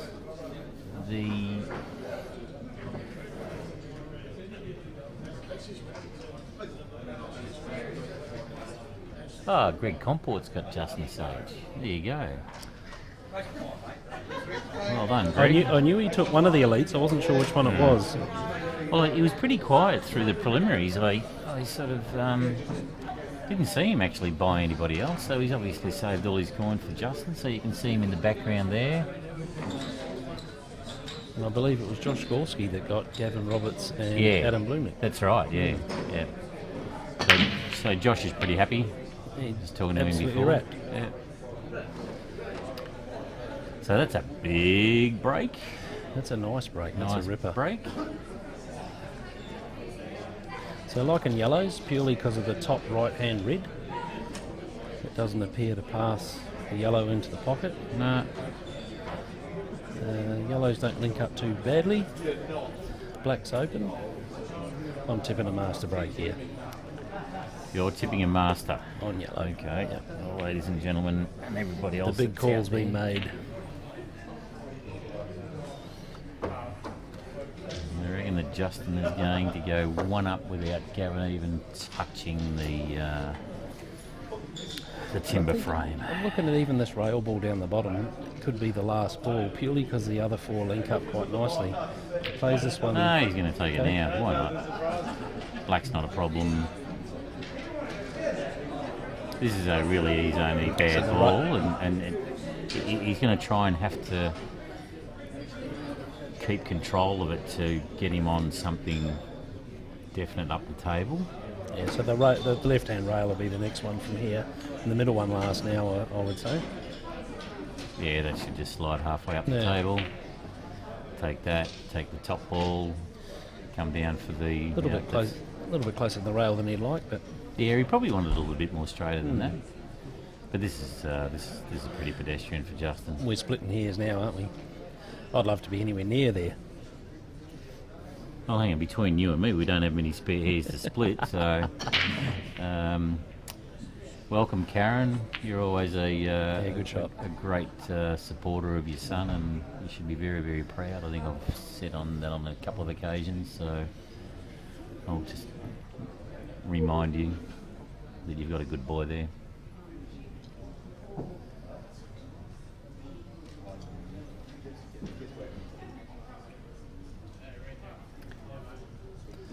Having a good look here, just making sure he doesn't make the black too hard. Yeah, look, I think he's just going to push through this, come off the top rail a little bit, and You might even just draw it back a slight touch. Yeah. oh, yeah. Or a bigger touch. Or a bigger touch, yeah. Mm. It's always difficult to try and predict what these top players are going to do. And I would actually love it one day if all the stars aligned to have a couple of players mic'd up and actually just walk through for the general public what they're going to be doing and what they're thinking and everything like that. I haven't seen it. I haven't seen that happen in the Q Sports. That's a good idea. And I reckon that They do it in cricket.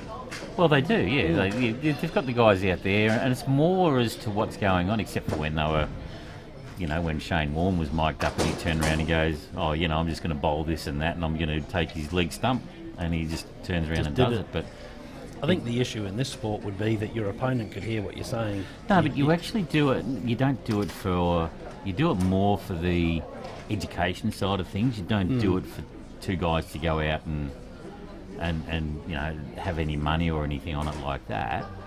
And if someone actually come up with something, any of the organisers that are out there that organise pool tournaments and so forth, if they did that, I firmly believe that you'd actually have quite a lot of people interested in it, because even the best players, and even with Robbo and Scary and those guys, they openly admit that they go, I don't really know what he's going to play here, but this is what I'd play.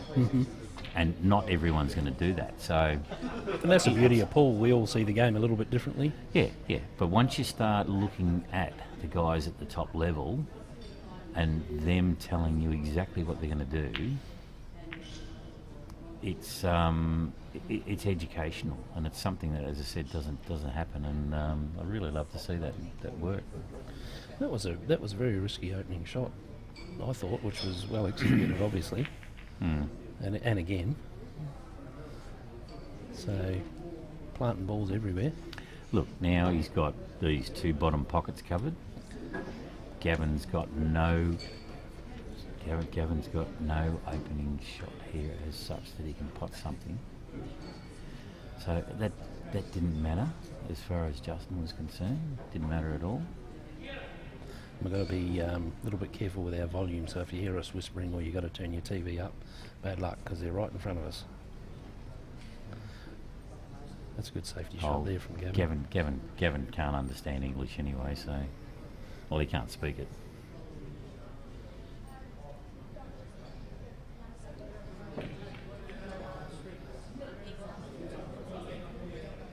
What a great That's result correct. that is. Buster Groovy 74. There is not enough cameras here. So for can Gavin a come split. off? Can Gavin come off the top yellow of the two on the left and get that red over Here the he pocket? can, yeah. He can smash that in between the two of them and cut off Well, like he tried. he just missed tried, that. yeah. If he had got a nick on that pocket was his. It was different. It was a different result for sure. So, but again, the good part about that shot from Gavin is that Justin hasn't got anything on.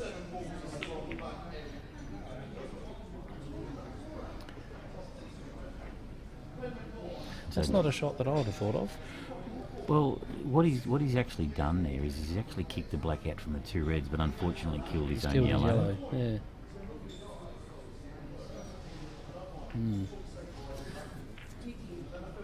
I mean, Gavin's tying the game up a bit, but he is making it a bit harder for himself. But yeah. at least he's not giving the out to Justin to go away with it. No, it's Justin's got total control of this pocket down here on the left, and Gavin actually didn't help himself by pushing that red over that as well. He would have been better off actually pushing that red further, potting the yellow that's over the pocket there now, and taking control of that pocket.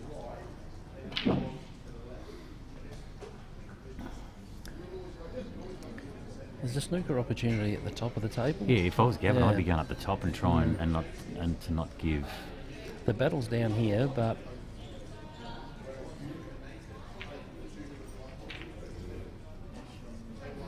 so he's given 2 away there.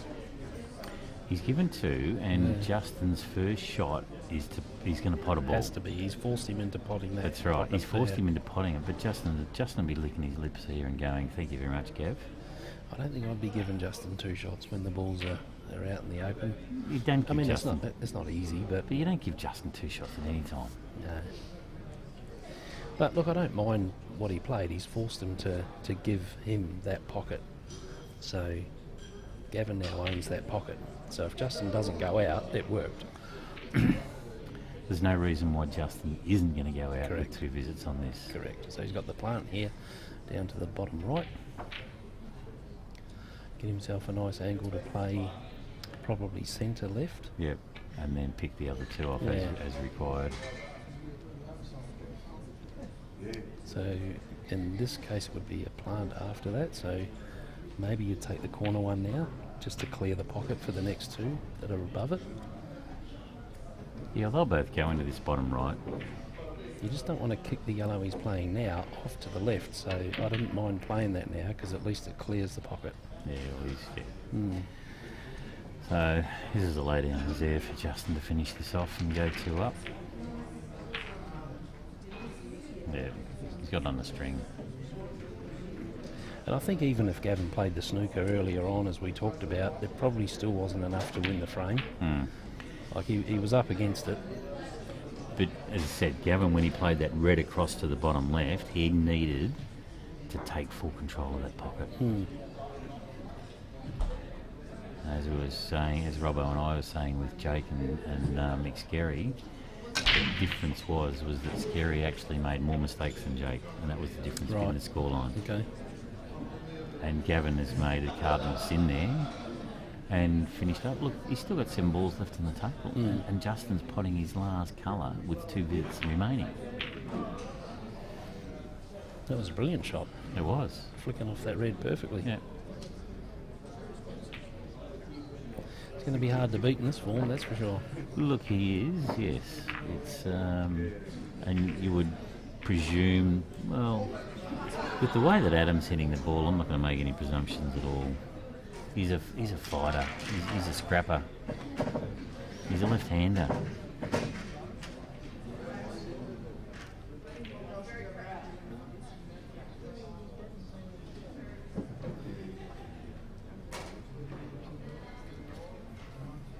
All right, 2-0 to Justin.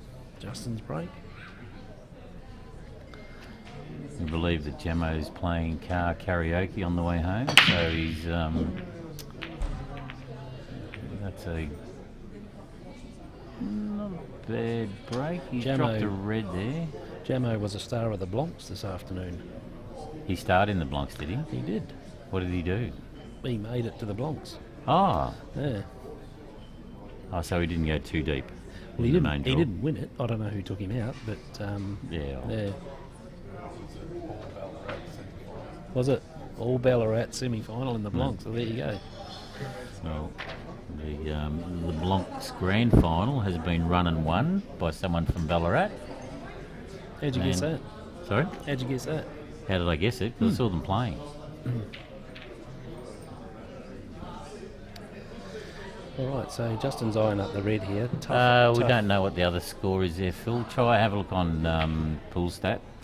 tough opening pot, but if he got that, oh, even then, where he left the white wasn't flash. So there's always an if. Yeah. If it's an if shot, you can. So this is Gavin's opportunity to take a frame from Justin. So Gavin's opportunity here now is that yellow that's just below the middle right. He plays that off the ball and the red ball and cushion and take control of this right hand pocket down here. yeah, that ball that you were talking about goes nicely into the centre. Oh yeah, look, it does. If he can get onto it, I think what he's looking at the moment, he's going to take the left one there into the centre, and he wants to run past that and see the yellow that's just down below the red or the black ball here on the right. Oh, he'd be kicking himself over that. He one. was, and I'm pointing at the screen just for Darren's edification, but I believe that he was going to try and come onto that yellow that's just below the black on the right to try and jam that pocket up. Look, he's got a little bit of cover, but Well, he's got a little bit less now. he's got a little bit less now. That's right. So the yellow between the reds down the bottom rail, that's his safeguard at the moment. That's the only ball that's saving him. Well, you'll see Justin manoeuvre around and get a little bit of angle on that one that's nearly over the bag, down this bottom right. Punch the yellow into and he'll the red. punch the red across. Yeah. Oh, now Gavin's Well, lucky that's a there. fluke. He's very, very lucky because he was trying to force that into the middle. Of course he was. Yeah. And if your game is not on spot on, you cannot force that sort of angle into the middle. So what he's looking at after this, and rightly so, is the yellow to the right of the black, is to put that into the bottom right corner, but punch the red away so that Justin can't force the other red. It's in the centre of the bottom rail across to the left. So It's now got a he's horrible angle to do it with. He's But played that too hard. And he's not going to be able to control the white ball off this now. that other yellow, the yellow to the furthest left, he can't get on it because the black's in the way. Because that's his next problem ball. That doesn't go. We've just got Dan going and checking to see what this other score is. Yeah, that's a shame. So he's playing. Unfortunately, it's 1-1 on the other one. 1-1. So I think what happened Jake there and Adam, is, and Adam's at the table. I think what happened there is something that I fall victim to is when you plan your next shot before you play your current shot and you stick with it, whereas he probably could have re-evaluated and did something else. Even with the centre of the three yellows, sticking with it was his undoing, unfortunately. It just seemed that Gavin was trying to overplay them because of where he's left his position. He hasn't been spot on. He's not, and it's no disrespect to him, he hasn't got the control that the top end guys have got. He's a great potter, but not having that control. See, now Justin can make this triple plant here, so that yellow's gone. Well, you've got to make sure the yellow gets out of the way. Oh, it will, because he's actually going to probably kiss the yellow, bang the red onto the yellow, and the yellow into the cushion. So then that's actually going to go off to the left. The yellow should go up the left up the table. The yellow didn't get out of the way. No, it didn't. And if they were lined up perfectly, that was a tough ask. So he needed just a little bit of angle on one of those balls just to force that yellow away from the pocket. That's right, yeah. He's probably played his red onto the yellow too straight. Look, he's still there with two visits. I was going to say, he's still got two. So.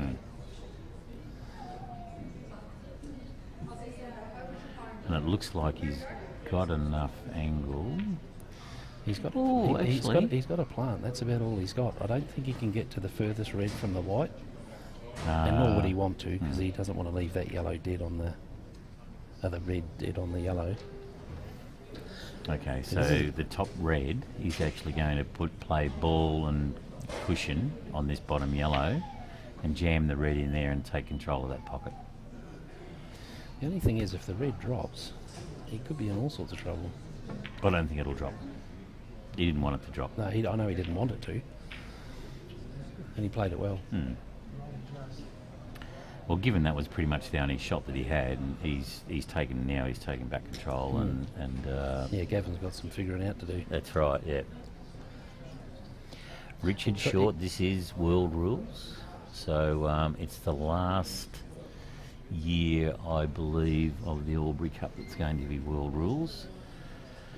Whether they've got the 6 foot tables next year to do all of that, I don't know. It's not a bad shot from Gavin. I didn't mind that at all. But That's a good shot. the only other option, which I couldn't see a way of doing it, was forcing Justin to play the one over the pocket first, which is what Justin did to him earlier in the match. But I couldn't see a way that Gavin could do it. So what he's actually done there is a good result. Yeah.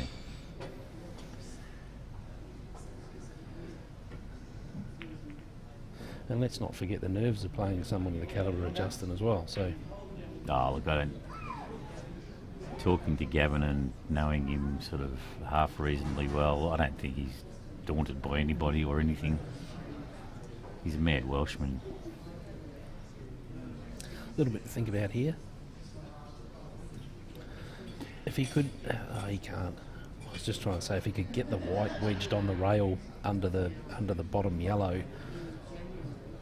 I think his only option here is that top yellow is to actually run it down over the red or pot the red Smother there. the red. And I don't think I'd pot it, but smother it might be an option.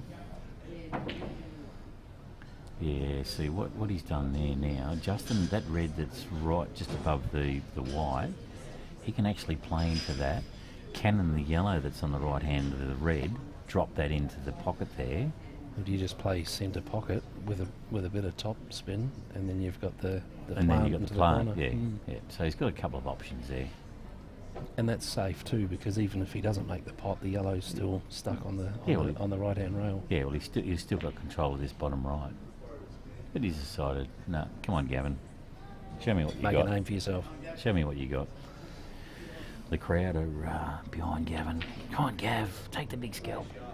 Now, if you play the yellow, not the one he's looking at, the one to the left of that, you could actually bounce that off the rail and get a snooker, which probably wouldn't be harmful.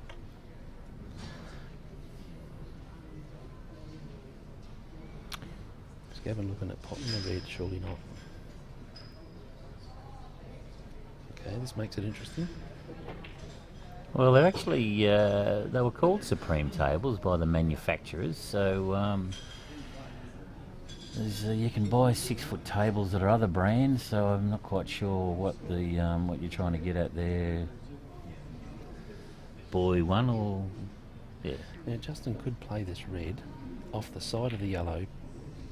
Okay, he didn't do what I was about to explain. So you don't try and predict these guys. No. You can only just offer your own opinion. But What I was thinking was just to play into the left-hand side of the top yellow, which would pot the red, and then his red that he played would have ended up over the left-hand side of the table, and then he had his remaining shots with his balls out in the open. yeah. But anyway, Gavin's got the work to do here. Yes, well, he certainly has some work to do. Now, if you're Gavin here, do you look at potting one of the reds? I mean, what's he going to do with the yellows? Well, that's Gavin. That's Justin's only out at the moment is to try and get one of those reds. Push Oh the no, he's black going to in kill the there. black. Kill the black Or on the push it in yellows. there, yeah. Kill the black on the yellows.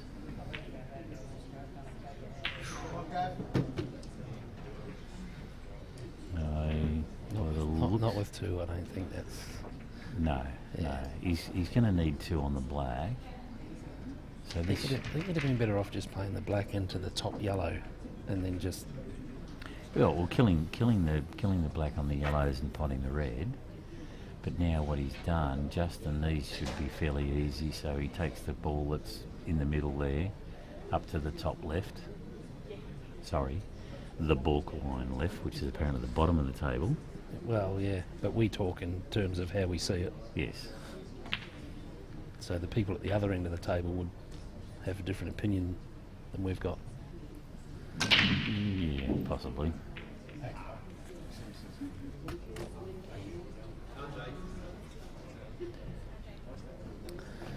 So with 2 on the black, he can draw the white back and then use one shot to get the black out of there. Or he's looking at the gap. Is there a gap there to push it through? There's a gap there. He's not going to pot that yellow. There's even a possibility that Okay, he's there's a gonna, gap there. he's going to force the There's a black gap in. there. Yep. So you could use one to open the gap and second one to pot it. Yeah. Or if there's a big enough gap there, she just goes in. He's using one to open it. Yeah. Good shot. 3-0. On the hill. 3-0 on the hill. First to 5.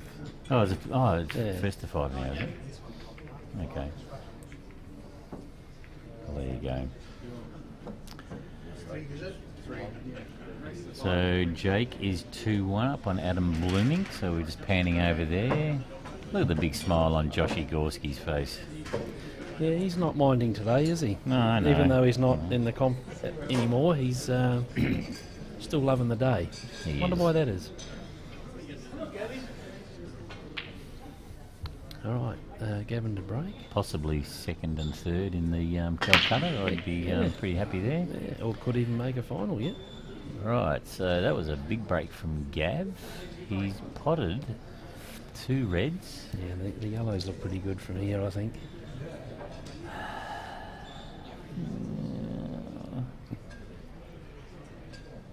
Yeah, looks like he's looking at the Yeah. yellows. I would take yellows. The only thing I'm concerned about Gavin is his white ball control.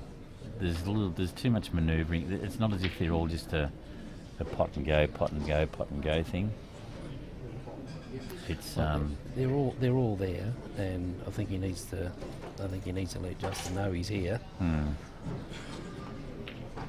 mean, it's not an easy out, don't get me wrong, but see the yellow right next to the white now I think has to go to the left. So he's got to use the yellow on the right hand side to get onto that. So yeah. Well, this might be his hardest shot, is to get onto something after this one. and see, Gavin's And he's forced it to try and do he's that. forced it, but Yeah.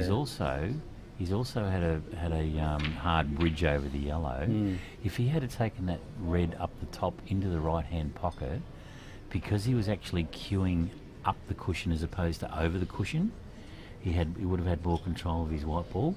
But because he's decided to play the white ball from over the cushion, you do lose that control. And so then his second shot, he wasn't in the optimum place to put it, and he's tried to, as you said, he's tried to force it and missed it.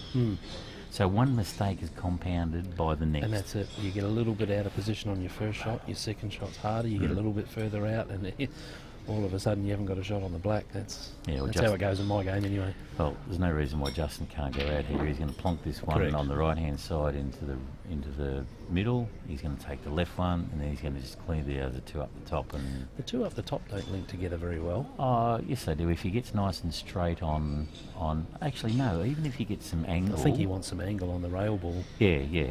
So angle on the rail ball, kick it back out, and then he can do whatever he wants with that other red. But even then, with that red closest to the corner pocket as his last ball's not ideal, but he hasn't got a choice.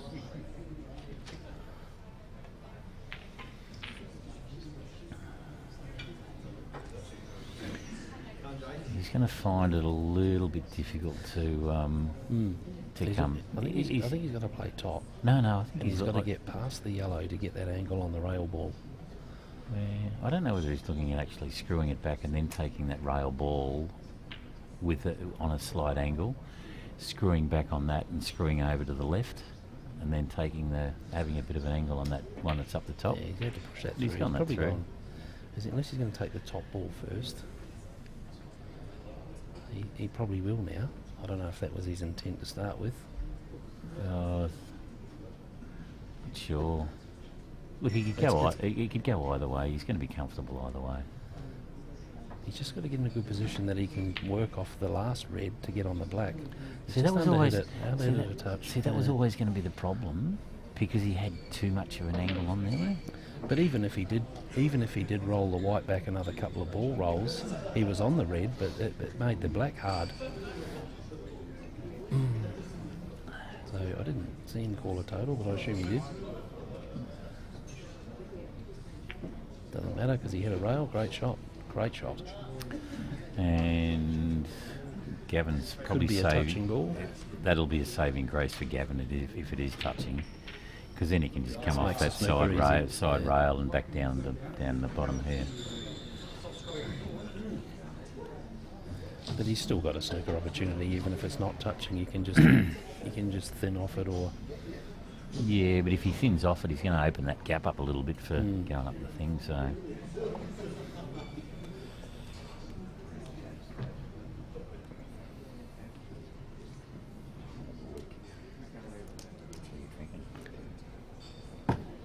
Pure Blomp.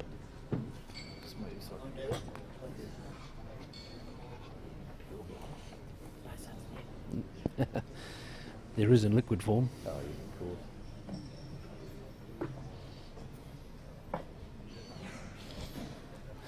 All right, you're stuck with me, guys, Darren Chambers, because Andy's gone to get a refreshment. Oh, what a shot!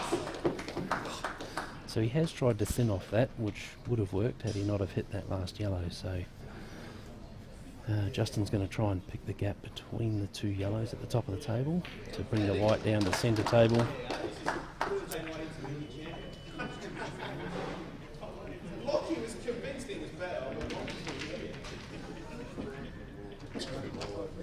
So Jake and Adam are 2-all. Oh, Justin might have gone in off. Oh, wow. That was might have been a little bit of a heart murmur moment for him. And it's 4-0. Yeah, a bit unlucky there for Gavin not to get the snooker. Not to get the snooker then.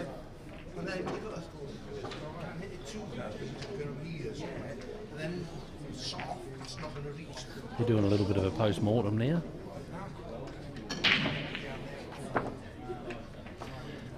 I hear Dan the man made the top 16 today. Well done. Lucky draw, he says. Can't be all luck if you make the top 16. You've got to be playing well as well.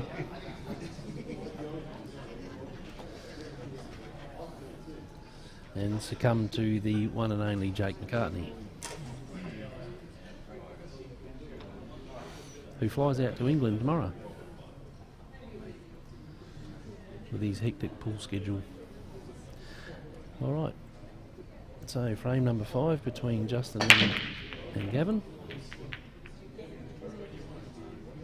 Drop the white. Yellows are looking nice. Reds are looking horrible. I reckon I know which ones I'd take.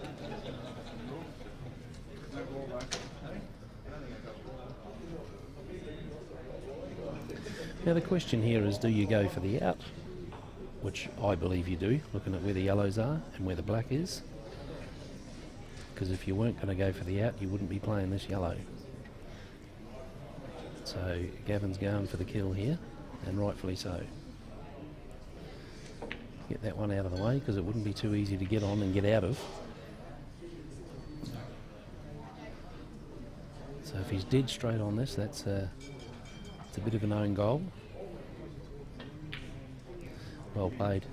Had a little bit of angle there, so Gavin should be right here. The comeback is alive.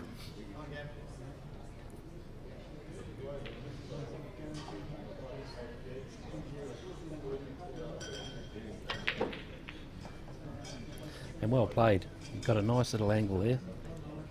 Nice little angle there. Play the centre, so he's just going to try and draw back or even flick off that red if he has to. I don't think he wants to, but he wants a nice angle on these two yellows that are stuck together. So if he can draw back without hitting that red, that'd be brilliant. My lovely wife just brought me over a couple of refreshments, which was perfect.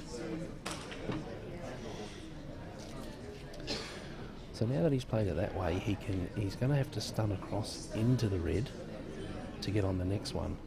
He's going to have to hit it plumb.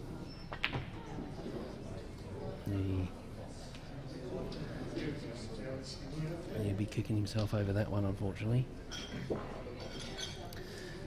He had to commit to the out then after playing the first yellow that he played, and I'd expect Justin to mop these up now.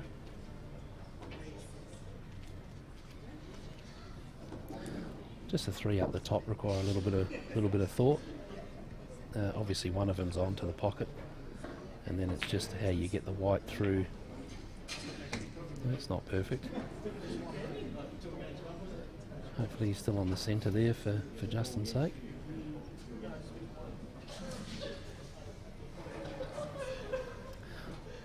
So the 2 reds closest to the top right pocket, they're both on. And as discussed, getting the white through it and clearing the others so that they're both on as well, which he's done.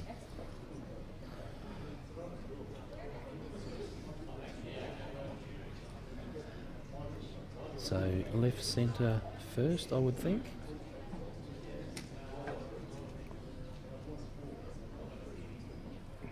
Left centre, top left, top right, make your way down towards the black.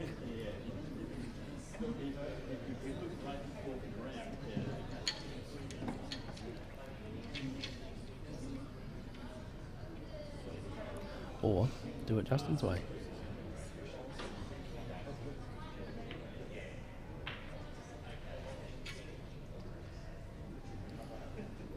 Perfect.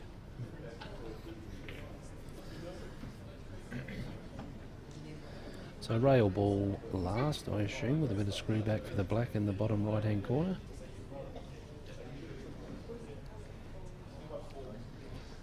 So you can bounce this one into the top left, bounce the white off the rail. He's pretty straight on this one, so may even take the rail ball next after this one. So play top right, screw the white down towards the centre pocket. It'll give him the option of either, but I think he's going to play the rail one after this. So he might change his mind now. There.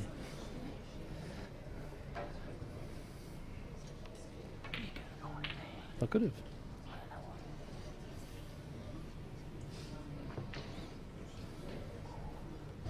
I wanted to see you try and trip over the chairs getting through. Great little drawback there from Justin to leave himself a nice black. And that's 5-0. Justin through to the final. Well done. And it's interesting on that, just to, you know, with the mapping of the balls, I don't know how many of the viewers saw it Justin's way. I certainly didn't. Many of you probably did. But that's one of the good things about pool, is there's so many different ways to do it, and everyone's got different opinions, and yeah, always makes for a good discussion and a good social aspect of the game as well. Right, that's the best camera angle that we can get of this frame, so Still 2-all, is it? not quite sure what it is.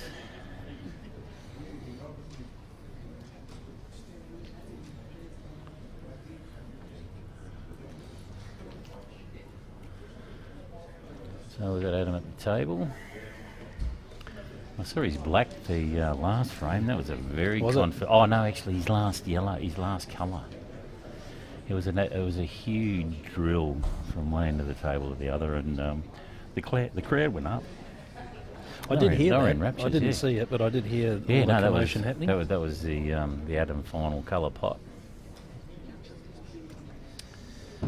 So Justin, not Justin, Jake's got a lot of work to do here, because Adam's taken that pocket, and Jake's got a lot of balls hanging around that want to go in that pocket.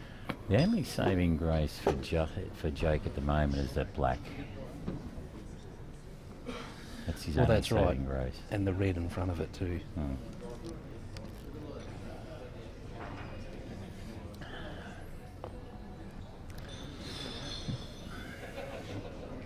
For those that have been wanting it, Dan's actually got up from the control panel. He's gone around to physically change the camera so that everyone can see from a higher angle this Blooming and McCartney match, which looks like it's going to go down to the wire. So for all of those that you asked, you are actually receiving. So Dan's actually as tall as most people now, standing on the seat there. He is. Moving up in the world. He's always been up in the world. It's the moving side of things that well, actually no, he does. He makes boxes for moving stuff. Does he? Oh yeah. Yeah. Very handy. I engaged him a couple of years ago, and he come along and boxed up a piece of equipment that was actually going back to Thailand. That previous shot of Jake's, I actually had a thought of whether to give Adam 2 shots in that occasion, and I know he didn't want to because he didn't play it to do that. And at this level, they don't generally give 2 shots away, but in that position that he was in, I didn't mind the thought of it. It's obviously the difference between the level of players. because Adam can't possibly get on that yellow ball without screwing the white off another ball that's on.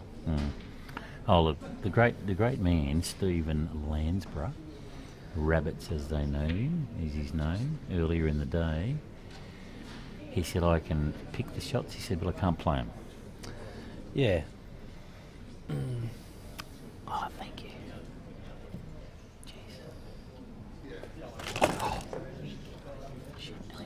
Just chuck your food all over the bench if you like, Andy. No, he did. Yeah. Oh, get out of the way. Get yourself out of the way so I can do it. How dare you blame me?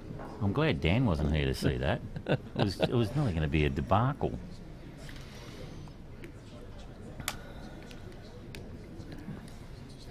CueballTV never sleeps. There's never time for dinner break, is there? No, well, we've got to do it on the run. Well, you got to order it and then eat it at the station. For the word had passed around that the colt from Old Regret had got away. Enjoy the wild horses. I must be a bit young for that one. Man from Snowy River. Come on, that would have been part of your naturalisation induction, wouldn't it? Man from Snowy River. Yeah, well, no, thank you. No, I don't like the look of them, and I don't like the smell of them, and I don't like the taste of them. Darren's just knocked back some mini dim sims with some soy sauce on it. He's a Kiwi. He wants some hungy. Don't have dim sims over there, believe it or not. I can believe that. I can believe it too. I can see why as well.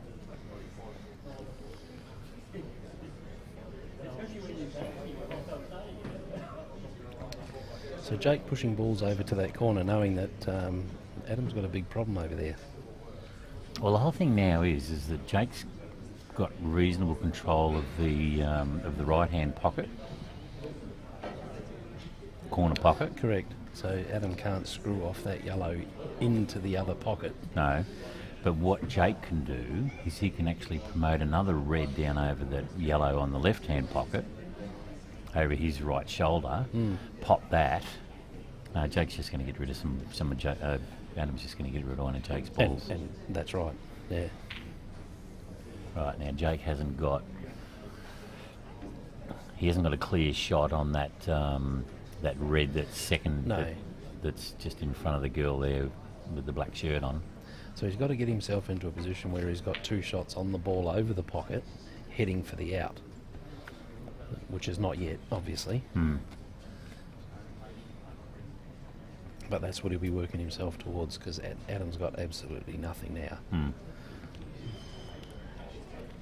And Jake's taken a little bit more control over that right pocket that he's standing in front of as well. The only danger here, which I don't even know if it's a danger, is the double back from the yellow across to the other yellow. I don't think it's on, looking at this angle. And looking at the table, it looks, even worse. Yeah, KR will get that link back. Dan's just doing some site work. I think Jake might even want to get his other reds out of there just to create the out. If he's going to pot it. I thought, as I said before, I thought earlier that might have been an option, but it's obviously a safer option now because that yellow is well and truly dead. And he's played that to perfection, because if it had been probably 5 or 6 inches shorter than that, he could have maybe had a foul snooker. Or even he had to cut the angle off for him to extract the ball with his first shot, which he's done. So Adam, he could get him behind on the long rail, but it's unlikely to give him a pot for his second shot. But looking at it, it's all he's got. I don't know if he can follow through and cover the hole. I don't think he can, because the yellow and red are too close together. The yellow won't follow.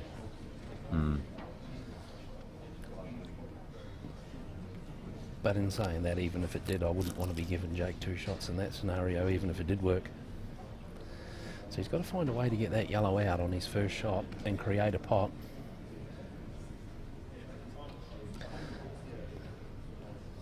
It just got alerted to something on screen there that was a little bit funny to watch.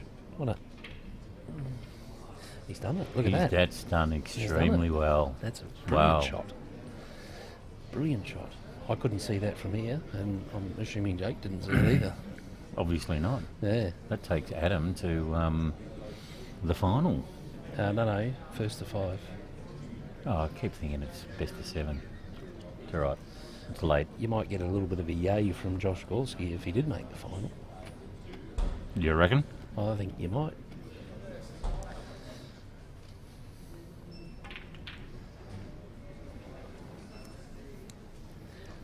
Just a touch risky, that, just reaching over and not using the rest then. Yeah, like he look. almost got behind that red that's No, next to he's, the white he's now. natural left-hander, so he wasn't terribly fussed about that. Oh, eyes on Josh. Didn't even see it. What happened? Where is he? Oh, there he Over is. there. Didn't even see. Didn't see the money ball. Oh, he wasn't watching. No, he wasn't. He was too busy gas bagging. Ah. Too scary. So Adam's just 4. 4-3 to Adam now. No, that was wrong, apparently. They must have updated it. Is this linked to pool stat?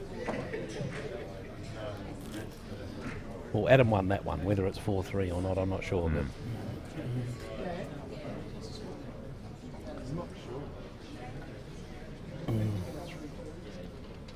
we're just going to check the score, guys. We're not sure if that's correct or not because we weren't watching it from the start. Yeah, I don't know how that got there. We're just checking the scores here, people. So Adam's 3-2. So we'll take one each off them for bad behaviour. Yeah, why not? And Dan, it's been requested that you put the where to donate again up on the screen. Looks like KR Richardson wants to donate. Or maybe you've got someone in the background that wants to donate. Stephen Davies, no, this isn't the rule set that where you can pick up the ball unless it's a foul snooker and you nominate to take ball in hand. And then it's from behind the ball line. And it goes behind the balk line, yes.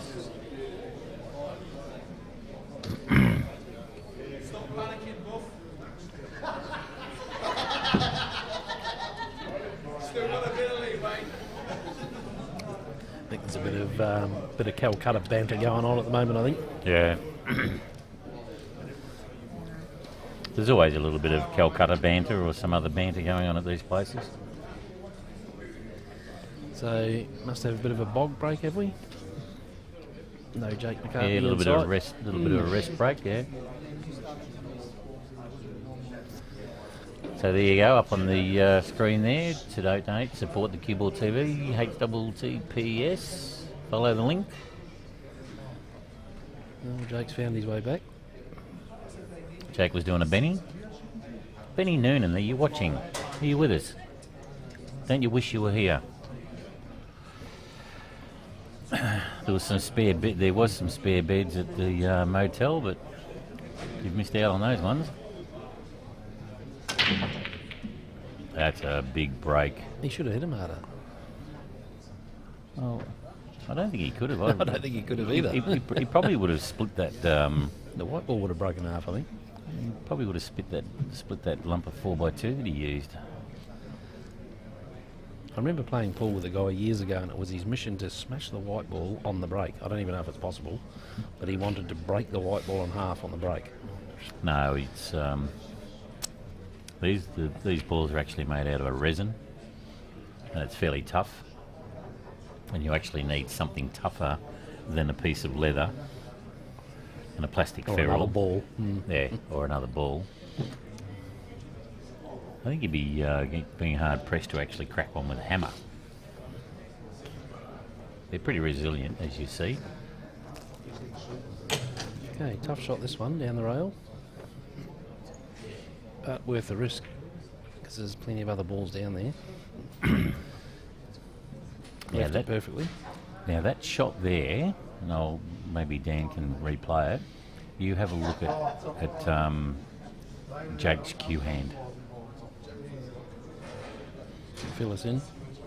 Well, he doesn't grip it really tight. He's got it between the thumb and the forefinger mainly, and he's using the other fingers to keep it in a guide. And he's Jake is.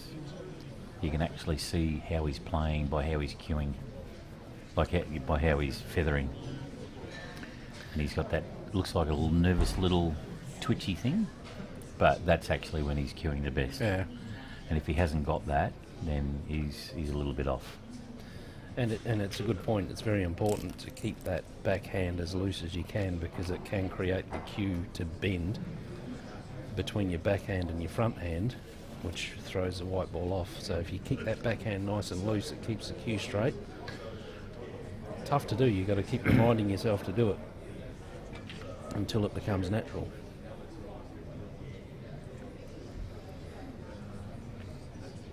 See, it's a very loose. Yeah. Yeah. Yeah, if And he he's played it any harder, his hand would have slid up the cue. Yep. Yep. Yeah, good spotting. Now you just had to side on it with his thumb and forefinger, and all the other fingers are doing is just making some contact there, just to keep it all steady.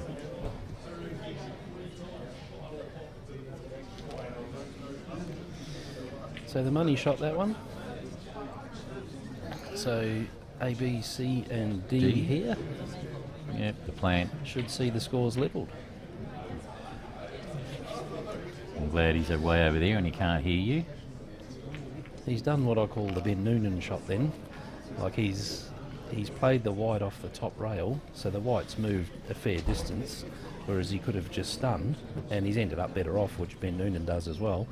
But yeah, sometimes when I watch Ben, I think you're a star, because I couldn't have the confidence to play the white ball that far and still end up with a good shot. And that's one of the things I like when I watch Ben Noonan play, is he's so good at it. Oh, don't make a comparison between Ben Noonan and Jake McCartney. It was just the style of shot. No, Wasn't a comparison between the two. No, because between the two of them, they've won 2 Australian singles titles, Well, that's correct. and Ben's won 2. That's correct. Yeah. So that's where the comparison starts and finishes as far as Nunu's concerned.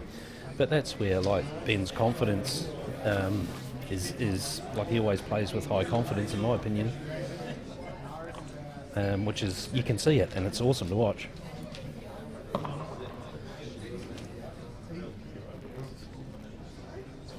Three all. Yeah. Justin Sage is just coming over and wondering who his next victim is. He's just chilling.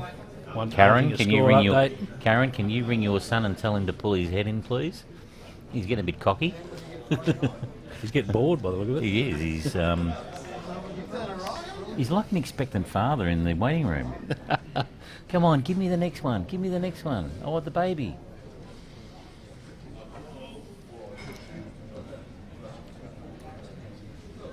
Just actually ask him. Every time I see him, it looks like he's just had a fresh new haircut.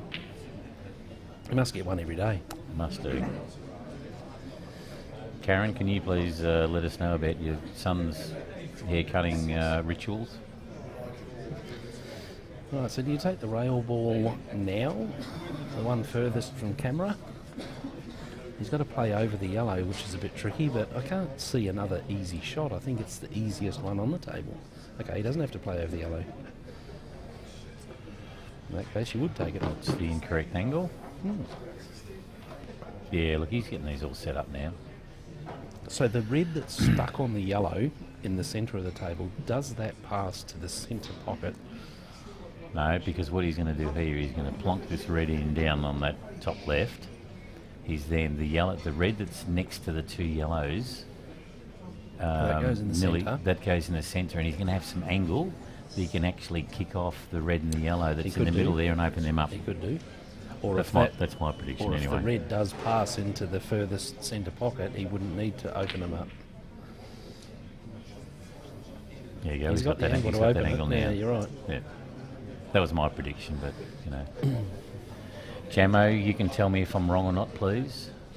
Turn the karaoke down and get on the blower.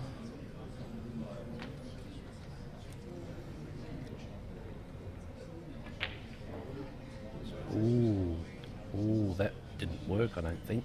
No, he probably needed to play with a little bit more pace. He just didn't want to hit it full ball because the white just stopped. Yeah, he actually probably wanted to hit the yellow and the red at the same time. So it's not ideal for him. I don't even know if he's got a pot to the long, you know, down the rail to the corner. I think that's He's the in a only bit of trouble here. It's the only one he's got. He hasn't got enough angle to play this one closest to the middle, into the middle, by the looks of things. I think he's quietly swearing to himself. Have you heard Jake quietly swear? I think he's doing it now. Can you hear him? No, I haven't. No, No, that's just, he's pretty cool. That's isn't just his tummy grumbling, I think. Oh, yeah, no, it does go. Into the Place centre? and- Yeah, Oh, of course it does. What was he thinking about? quite sure. Now he's in a bit more trouble. Oh, that first ready, I reckon that first ready he can actually kick off the other one and put that in the left-hand side pocket. Does it actually cut in there? No, he's actually going to bounce it off. Maybe. Because then you got to wonder where that second red's going to go. Yeah, that's the only problem he's Yeah. going to have. He's going to lose control of the white and the other red. Or does that. Oh, he's not going to like that. Nah. He's not going to like that. Old Jake, that's just greedy. That's just taking too That's- much luck. Isn't it? That's taking the PI 55.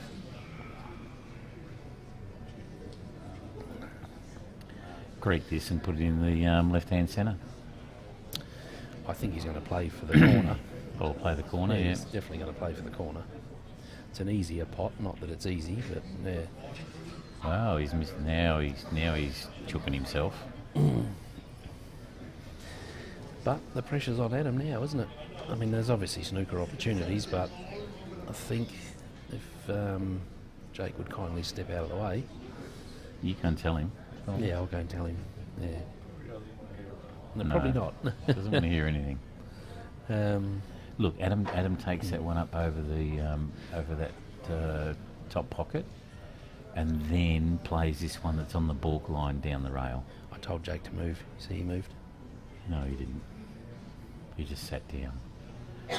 So the rail ball on its lonesome down this end of the table. He's He's got got a- a sort of free shot at that because the black from there, if he does miss it, is very ungettable.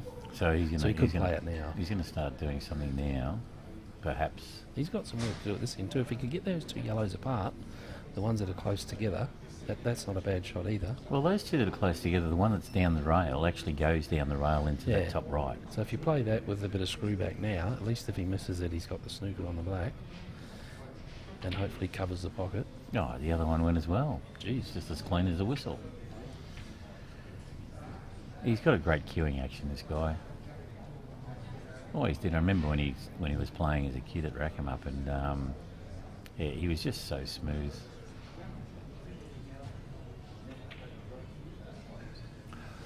Wow, he would eat that one every day of the week.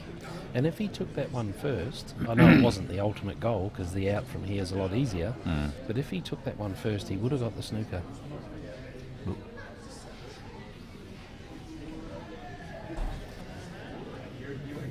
So I've just predicted Yeah, that Jake's going to yeah, face cut yeah. double this to the pocket that he's just walking past. It's really his only shot. It does leave an out, but yeah, I can't see anything better than that for my pool thinking anyway. The only other one would be the cut over to the left pocket. Oh, that's a big cut. It doesn't have to go in though. I know, but that's a massive cut. And plus, he's going to have no control of the white ball with that finer cut. True. He could even like hit it pretty thick, like play not to pot it if he was a bit scared of the white So you're movement saying- and just cover that yellow. So he's saying not to hit it thin, but to hit it thick. Thick, bro. Well, it's a thought that counts.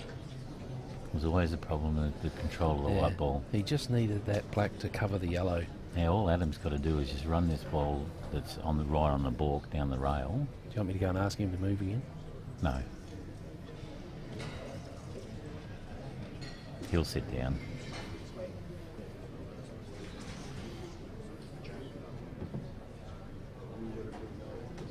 Yeah, Jammo, we want to know what you're playing in car karaoke. And can you share the video, please?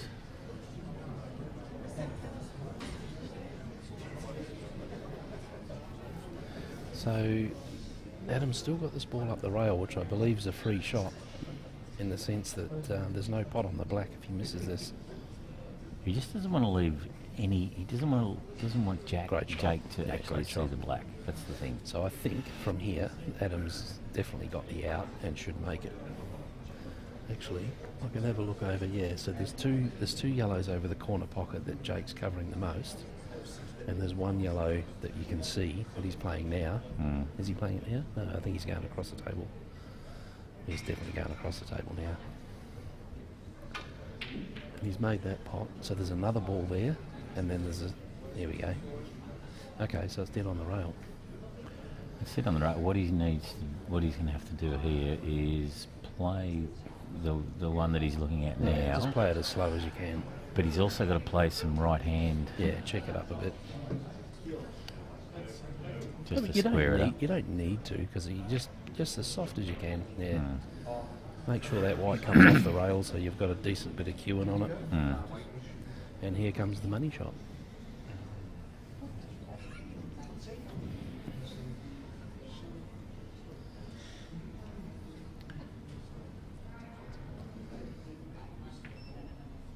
Great Yeah, shot. well Yeah. done. Well thought out. Prick of a shot too, aren't they? They're the ones that can get you unstuck. They look easy, but they're not. And look, particularly tables that are sort of used by the general populace, and they're grabbing they're grabbing the rails and maybe going along and lifting them up a little bit and loosening the felt on them, and so you get them, sort of a little bit wavy down the down the thing. I actually saw one. I was looking at one the other night. It might have been. It wasn't that one. It was the next one over from that table that it actually was slightly wavy down the. Yeah, I've seen a couple. Yeah. Down the rail.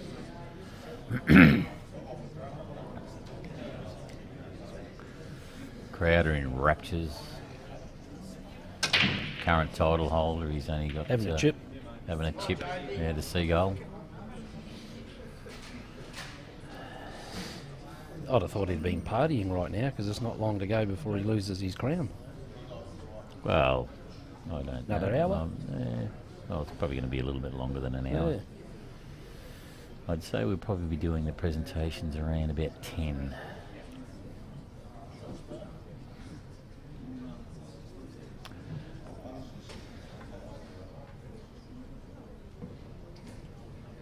So he's got one of each here, so whatever he calls he's on.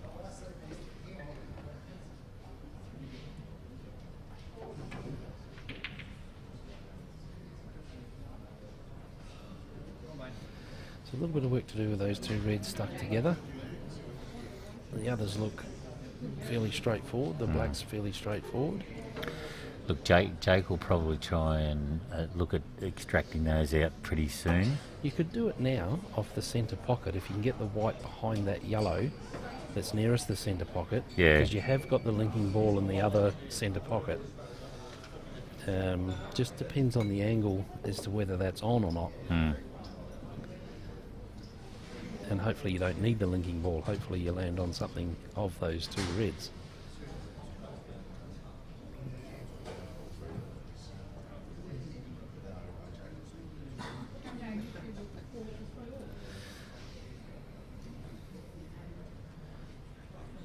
Is he looking at the cut here and run the white up and down? I doubt it. You don't normally see them play those type of shots, but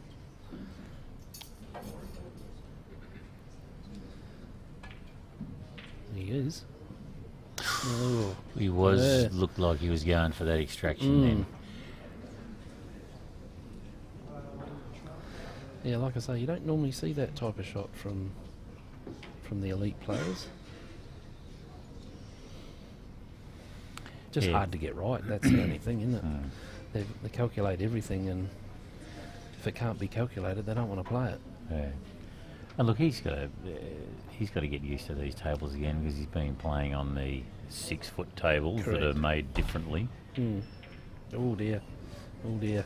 Wow, I didn't see that. That could be extremely costly. So Adam with a chance here. Like he's got a couple of tricky ones. Obviously, he's got 2 shots to work with, but he's also got the the insurance that Jake's still got those 2 reds that they don't go. So as long as he doesn't leave him an angle off the lonesome red. And that yellow, it looks like that yellow on the bottom cushion, on the right hand end cushion, as we're looking at it. Well, he's looking at that now. I don't know whether that actually goes under those 2 reds to the cushion where he's actually standing. I think he's going to have to use his 2 to deal with that.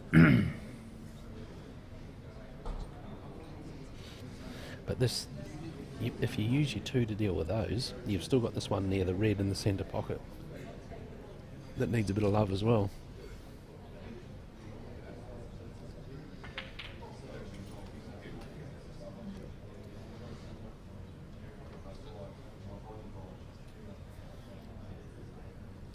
So we could go across table here and then go for the double.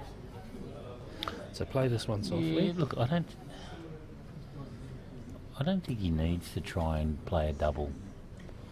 But I don't think it goes clean into the centre. Yeah, it does. You Yeah, reckon? below the red. Do you reckon it does? I think so. But he's, Well, if it does, you're right. He doesn't need to play the double. but he's looking at it as well. He needs his 2 to deal with the ones around the black. Mm.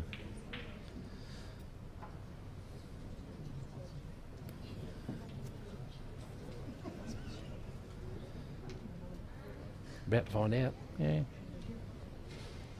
He's just got to try and hold it to get enough angle on this one that's on the this right hand cushion.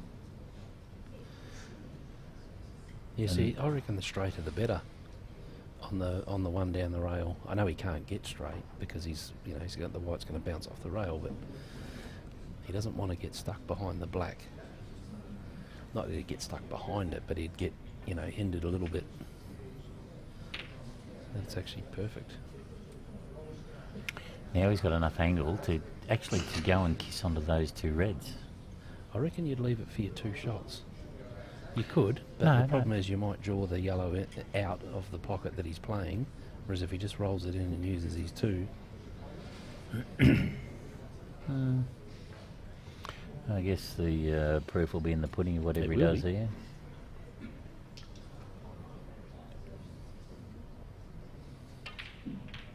He went your way. There you go. He's still got 2 visits. If he can actually glance off that yellow that's below the black there, which I think he's looking at doing, he's still got a visit left, and he's going to open all that up. He has to ensure a pot on the yellow that's against the rail. Can he play the yellow that's closest to the pocket with a bucket load of left-hand side and crash back into the black? You're not guaranteed a pot, that's the only problem. Yeah. But you'll still have 2. No, he's taking the bottom one. He's going to kick that out and run everything across. Yeah. There you go. That's beautiful. perfect. That's absolutely perfect. You couldn't have scripted that better. No. Is that what I said? It is what you said. Yeah. Jamo, start playing Lovers in the Air.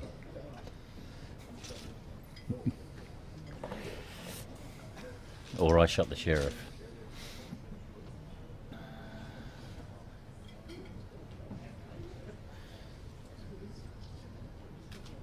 I think it was my first Albury comp that I did up here. It was at this time that Jamo was in the final. Yeah, right. Yeah.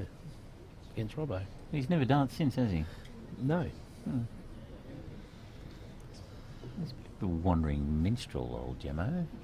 Let's just plot this out This is a nicely. huge result. Should we look at Josh? Where's Josh? Yeah, Josh is... Where's he gone? Oh, there he is. There he is. Where is he? His head's just out of shot. He's the middle of the 3 standing up. Oh, Josh has just bashed the table. Oh. He's 9 frames off of $5,500. But second prize is going to be 3 for him, I think so. Anyway, well, Jakey's going to go home now and pack his bag. Get on the and plane. Get on the plane. No. Yeah, off tomorrow. Alrighty, so the grand finale will be between Justin, the Rooster Sage, and Adam, I think Justin's just gone to get a haircut. the Hillsville flyer blooming.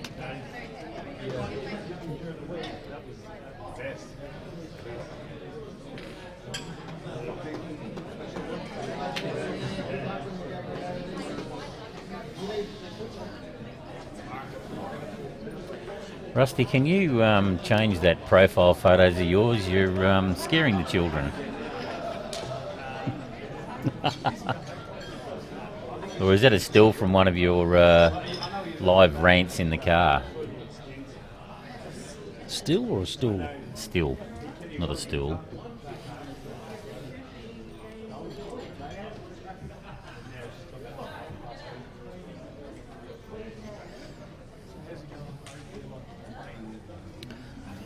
Another member of this magnificent staff coming around cleaning up after the miscreants at this pool tournament. He doesn't say much either, he's very quiet. He just goes about his job. Sorry? No, they're actually... No, I haven't seen a master all day, actually. So, no, there hasn't been.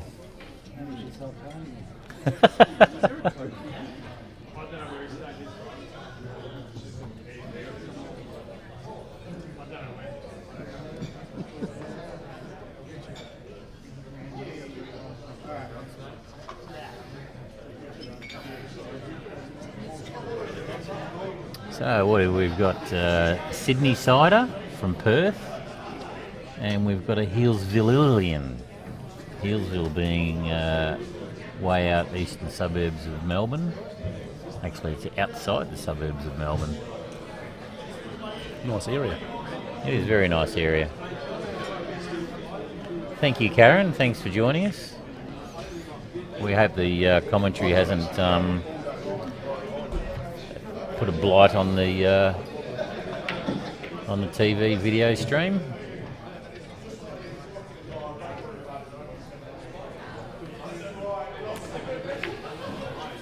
Look at a couple of those haircuts in the shot there, just underneath the number 12 table. Jake's got half his done. No, I'm talking about these two here. The ones you're pointing at? Yep, the ones that I pointed at underneath the number 12 on the table. Roger. That's what I said to start off with. So, final, best of 9. So whether this... Now 8:40, I reckon 10 o'clock we should be done by. So whether this is a new Albury champion, certainly a new one in my time of playing. I don't know if either of these two guys have won Albury before. Yeah, I think Justin's won a couple. He's a regular fixture. Can't remember the last time he actually did win one. Maybe someone in our learned audience can enlighten us on that. That's right. Enlighten. Enlighten. Look at that. We both got the same word. Big word, like wheelbarrow. Yes. And fricassee. I don't even know what that means. Chicken fricassee. It's a style. It's like grunge. It's a style.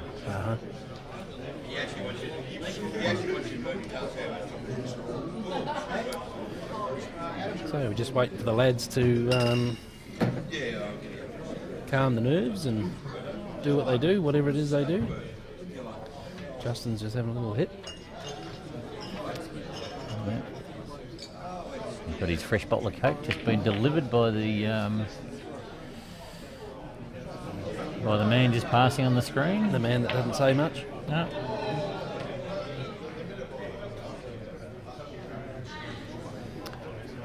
We've got the crowd moving in. Certainly like the setup here now, as discussed earlier.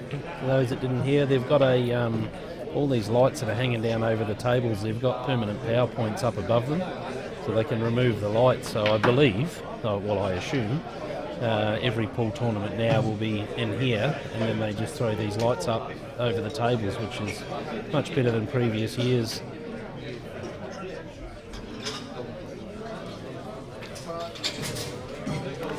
So this is what's coming up. We've got the Anzac Weekend Tournament, $20,000 at Bar 8.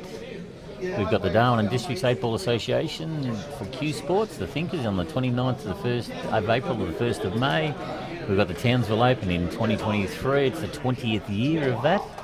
And we've got the Australian National Championships on the 25th of March to the 1st of April. So any of those that you can get along to or play in or go and watch or something like that, I'm quite sure you'll be impressed with the scenes and the setups and so forth. May 20th, 21st is the Townsville Open. We'd love to be able to flick the page, but we don't have that.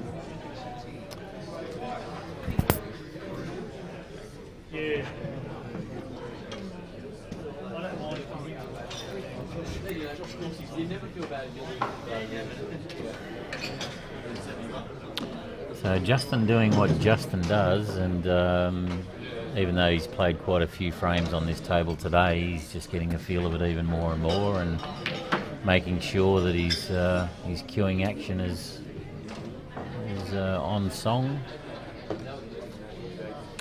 If he was a golfer, I'd liken him to maybe Scotty. Look at that. There was a photo of Woody and Steve cuddled up with a big love heart around them. They didn't mind each other's company by the look of it. That I'm going to ask Lisa to send to me so then I can put up on the Cloth Sports page. So stand by for that lovey-dovey photo of Rabbits and Woody. Well, the much anticipated final due to hit your screens. Both players are in the venue. I wonder who they're going to play against, Keen. It's a blind draw. Depends who draws who, I suppose. Yeah, I guess so.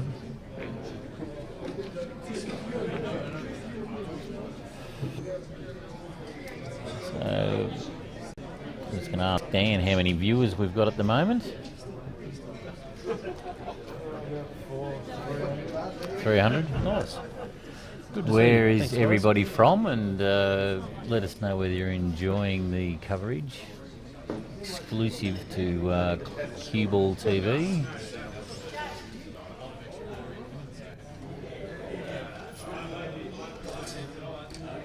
Oh, I'm just trying to see if my cue's moved.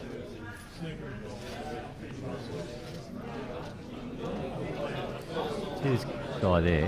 Can you see that's a black and blue cue, isn't it? It's a black. Black and blue, yeah, that's mine, hopefully. That's good.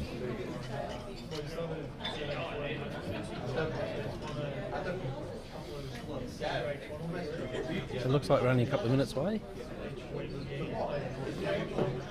Players are being briefed on the rules and they're being inducted into the venue. Yes, going through the whole occupational health and That's safety right. protocols, Yep. as you should, as you would.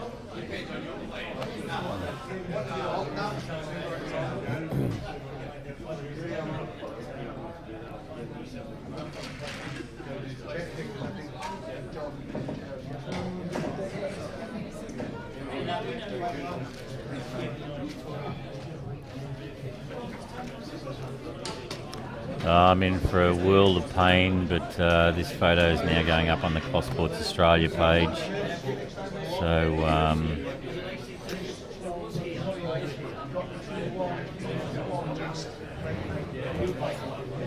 It's actually on today's form. I haven't watched a lot of Justin's games, but I have seen the last couple of Adam's games, and on today's form you'd be struggling to pick a favourite here, I reckon. I mean, Justin's obviously got a lot of history behind him. He's obviously very solid, but Adam's certainly up there with the best of them today. That's for sure. yeah, it's look, I'm not quite sure whether Justin was at his best earlier in the day, but certainly the way that he punished Gavin in that last match, he's hitting his straps. He's confident. It's great to see. Confidence player as well. Great to see. But you look at the list at the start of the weekend and you sort of pick your 4 or 5 that you think can win it, and yeah. Well, you even go in the top 10 or 12 players in the Calcutta, and you could throw a blanket over 6 of them on any given day. That's right. So, but And I heard that Adam went for $150. yeah, he's cheap. Don't tell him that. All right, so we're going for the lag, and Justin's just tapped the red.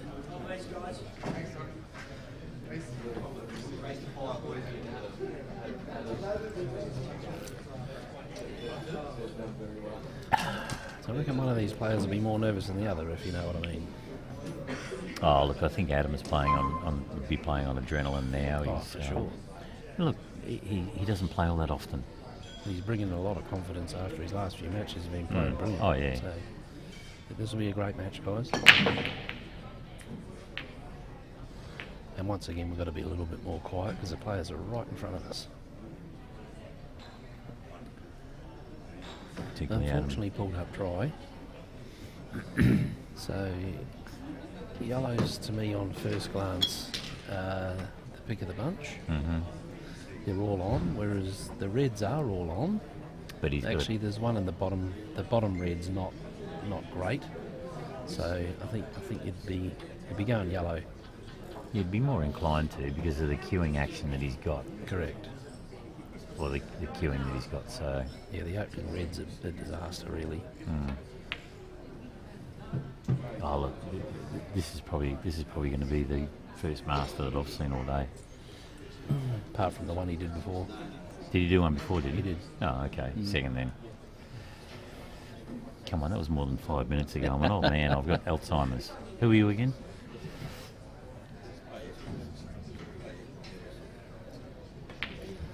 You could see the dust come off off the end of the queue then, couldn't you? You could, yes. It's a perfect camera shot. So, There's not a lot to do here. so Dan's going to give you close-ups of where he can of what's happening around the table. So this is all his new little gizmos. You should see his stream deck. It's got YouTube buttons on it. It's got different players. It's got different cameras. It's actually genius. It's a work of art. So Justin's actually got a choice to make here. Like the one above the black's got to go while the white's down this end of the table. So does he take the one over the corner now or the one in the centre now? I'm thinking he's going to take the one in the corner. Take the one in the corner, land as straight as possible on the next yellow down the left corner. Which will allow a centre shot. So he's not straight enough, I don't think. Yeah, well, he can play that one that's just above the black into the centre, hold that, or run a little bit through and then screw back down for the this one down the bottom, and then he's got the black in the middle, or he takes this one He'd first. love to have been straight on it, but oh, what a shot. Yeah, that's still okay. He can play some bottom and come back, shuffle that down the table a little bit. So you can play around the red Yeah. here, or you can play bottom and just stun in front of the red. Whichever you choose.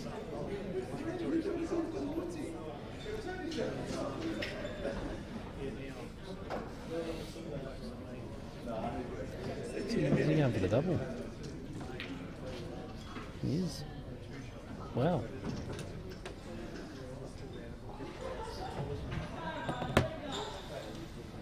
Everyone's listening thinking I'm a spastic because I didn't call that. Really? I think so. No, you're not. Because it was actually quite simple to do, but I didn't see it. Well, you've got to be looking at the game to actually see that sort of thing. Ooh. Yeah. I think Adam's going to have a... he's not going to get any easy frames there unless he does that. Well, that's right. And obviously Adam did extremely well to get over the line with Jake, and it was a close match on the scoreline at least. And you've actually got to wonder whether that's taken it out of Adam a little bit as well. Because I think what you said before was probably right though. Like he'd be on adrenaline now. He'd be loving life. I think you nailed it on the head there before. Yeah, look, he's got nothing to lose. He's made Correct. he's made the final. Yep. I think it's the first final he's made up here. He's consistent in the top 8. He's gotten to Everest, and he's got to just try and maintain the rage. And a big thump with a one of each. Now he doesn't have a yellow opener, Not but really. he's got a red opener. He's got the long yellow, but it's difficult. Let's have a look at. So yellows are the favourable balls, but tough to get on. I think he's going to have to manipulate the reds. Yeah, take the red in balk, and then the one that's in the one that's just short of the balk to take into the right hand pocket. And if he's got enough angle on that, he can actually try and separate these 3 that are right in the middle of the table. His only other worry ball is... You've got the long red, so if you took the 2 centre ones like you said, then you could play the long one between the 2 yellows, and then take the left centre, so the one that's on its own of the 3, and then the two reds that are together go long. Yeah, in opposite pockets though. No, they both go into the top right-hand pocket. What do you reckon those 2 that are next to each other, Yeah. the one on the right goes up there as well? Yeah. He's going yellows. Well, he's potted them, so... You'd want to if you could get that, yeah. Now, Adams... Oh, he's on yellow, of course, because Yeah. he potted one of each. So Adam has to go reds. No. Justin's nominated yellows. Yeah, correct.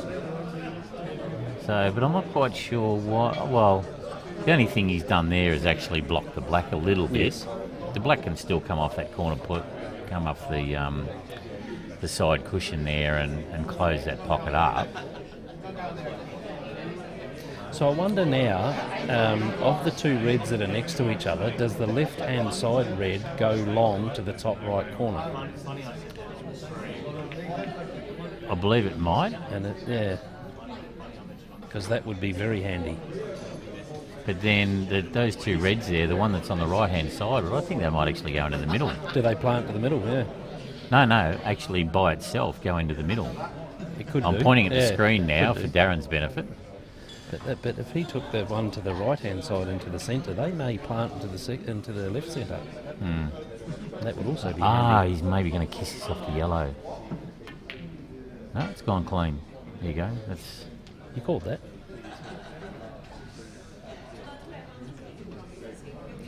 So the attention turns to the black now, doesn't it? Yes, yeah.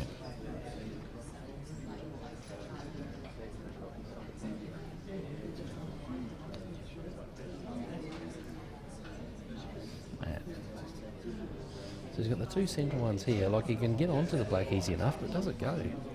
That's the question. Dan, from where you're sitting, does the black go? No. No, it doesn't go. You know what he might do here? He might actually, he's going to take the ball that's in the middle into the centre, run up the table, and the red that's down below ball, bring it down to this right-hand pocket, maybe kiss it off the yellow and open the yellow up, open the black up with that, doing that. Definitely possible. Definitely possible? Tough shot.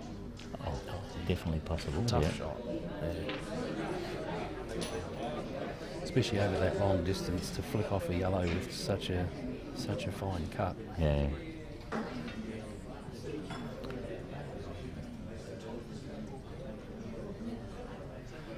So he plays centre now. Yeah, you can look Give himself a bit of angle. Yeah. But what does he do with the black? He can't even land on the right-hand side of it. That's right, he's got to get the white down towards the pocket so he can play the black into the left centre. Still a lot of work to do. That's a small window to land in. Okay, so he punches this off the right-hand rail, back over to where he's standing. I think he wants to leave the white a little between the red he's going to play and the rail. Yeah, no, if he punches that red into the middle.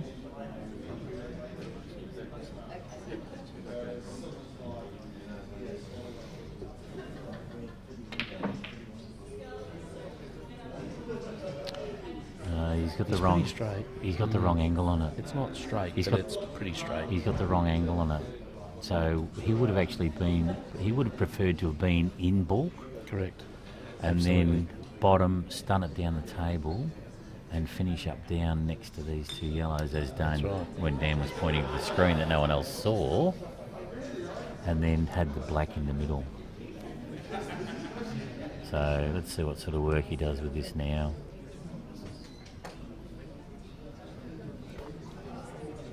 It's playing bottom. So he's going to try and draw back off the rail his hands on to get in there. Oh, look at this. Oh, Wow. he's done it differently, but same. And unfortunately, he just overcooked it. That would have been the shot of the day, that if he So- had have. So what do you do now to get out of this? Oh look, It's almost like you got to touch up on the yellow he's looking at now, just to give. I wouldn't want wanting to give Justin two, no matter where you left the white from here. no, that's going to be suicide. Yeah. So does that mean you have to go for the pot? I think you do. I think you've got to go for the pot. You're pretty.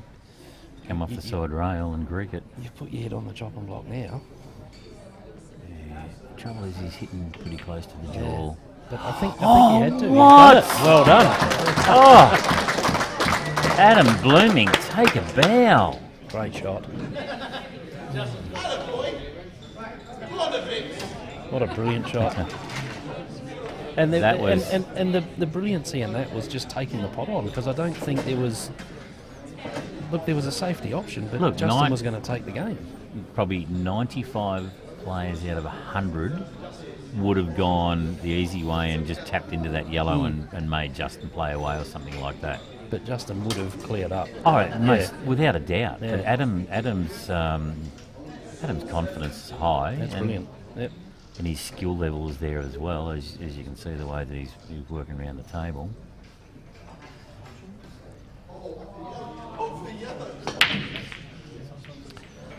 Okay, so those, when we do a wide angle shot, Right, they'll right. see in the background that the tables are being moved out, so we hope you're not offended by that. So dry break here. What would you go? What would you go here, Andy? You'd have to go yellow. You'd have to go yellow. Justin's definitely going to go yellow, so yeah. They all link. Yeah, yellows are the balls for sure. They Even all- even the two that are together, one goes top left, and that opens the other one up for bottom Yeah. left. Or right middle. Yeah, correct. And then the yellow that's on the black, that'll go in this bottom left and Possibly centre as well. Yeah, he's probably going to... It depends on how he's looking at transitioning all of this. Wandering around like a stalking cat. And I think sort of one of the things that's potentially going through his mind, not that I'd know, but he just wants to ensure that he doesn't give Adam a shot. Because if Adam gets a shot, he's every chance of going game as well. So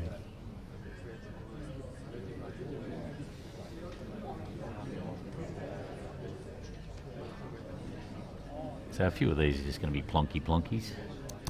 yeah, you've still got a bit of thinking to do here, because the rail ball, which potentially is his next ball, doesn't link to anything else too well, which is why he's given himself a bit of angle on it, because he's got to try and get the white over to the other side of the table for the next pot. Whereas he would like to play this ball a lot straighter, but that won't help him win the frame.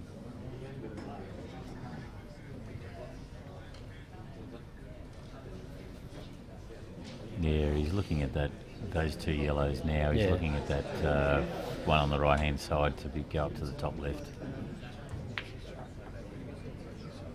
And he couldn't have played that any better. Yep. Yeah, so just screw this back a touch, and then he's got Take the into yellow off the centre. black. No, take the yellow off the black. I reckon he takes the one long to the top left, and then he's got the centre left, and then the one off the black. Hey, we're not talking politics here, mate. Centre lefts and centre rights and all that.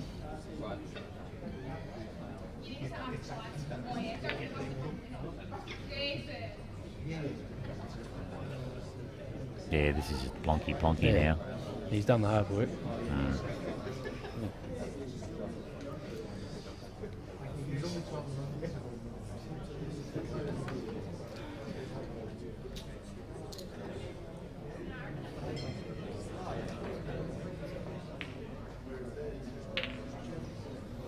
Probably left himself too much of an That's angle on right. that. That was a He good wanted to be a option, little that. bit straighter.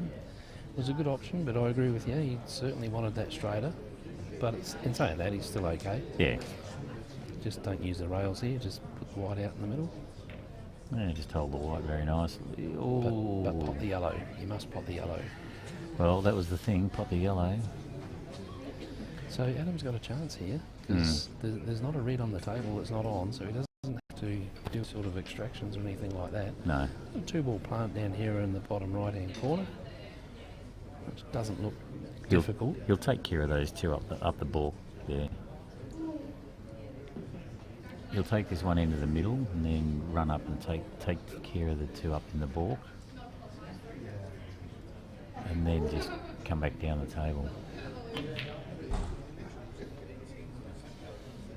I think the white stopped there and not right on the rail. That surprised me. I thought he actually would have played some top with a little bit of left and then run it down right up into the balk. But He's anyway, obviously looking at this one on the rail on the right-hand side, trying to get sweet on it. look, he's a left-hander, so they think differently. Is he doubling it now? No. No. Oh. He is. Yeah. Oh wow, that was the high That was a percentage. disaster. That was the high Yeah. percentage of the shot. He didn't need to do that. No, I don't think he did either. I think if he played that one that's on the balk Ball, line, he yeah. would have landed sweet on that ball, and he looked at it into the Yeah. centre pocket. Yeah. You'd have to say that Justin's going to go 2-1 up here.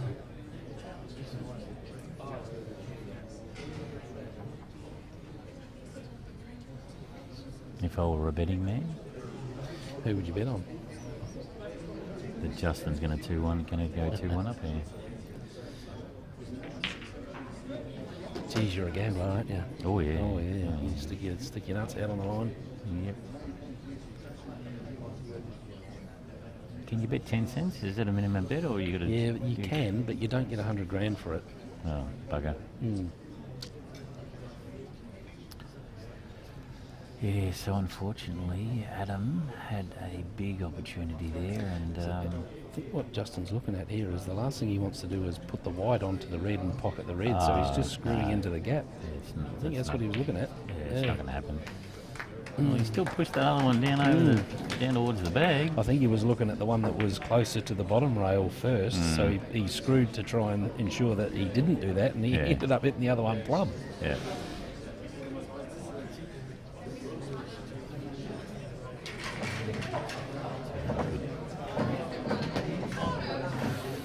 We've got a good match, guys. This is brilliant.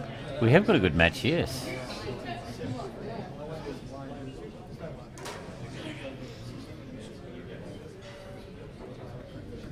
And unlucky for the people in New South Wales, they don't get a holiday tomorrow. I'll drink to that. White ball wasn't a long way off the centre pocket. No, but he's taking care of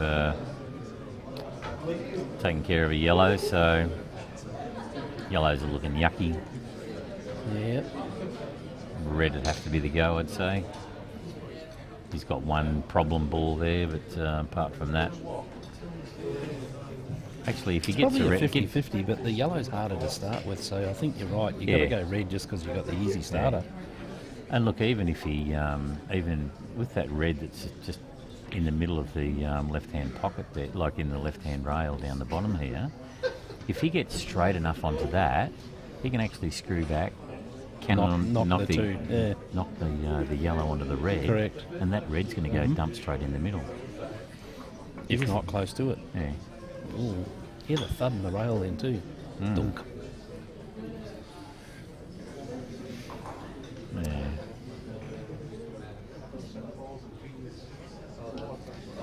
And he, I think his next shot was potentially what you said. He could have stunned off the red now into the pocket and done exactly what you said, leaving him the rail ball next. Yeah, yeah. But it wasn't to be. Because he didn't pot that first red. Correct. So he'll take the plant on here, which it's a safe option. He played it well. Very played clever. brilliantly. Very clever option. work. So how does Adam deal with that yellow we were talking about before? Well, I don't know now, unless... no, I don't know. I've no clue. Yeah, he certainly can't do it now. Not 'cause he even- just can't play over a ball with that pace and keep the accuracy. I'm not even going to speculate. Reds, yes. Yellows, no. I'm quite sure he's got a plan. And unfortunately, that has not worked because that red that's just down the bottom of the table here on the right, he can actually jam that inside the yellow and take control of that he pocket. can. If he gets straight enough on it, so he'd want to be queuing between the black and the red, northwest of it. Northeast of it, sorry.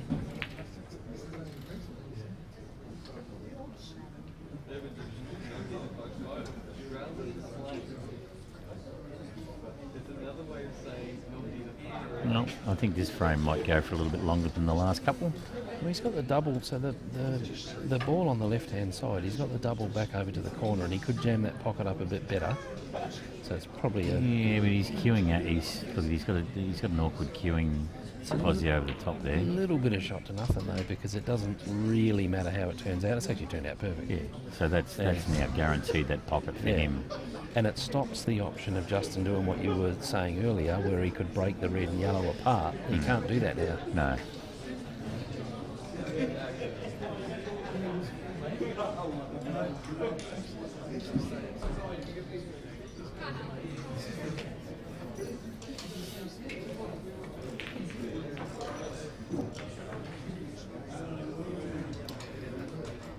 Well, that's interesting, that, because he's clearly played to get that red out of there, and if he does it one more time, he doesn't have a problem with that corner pocket.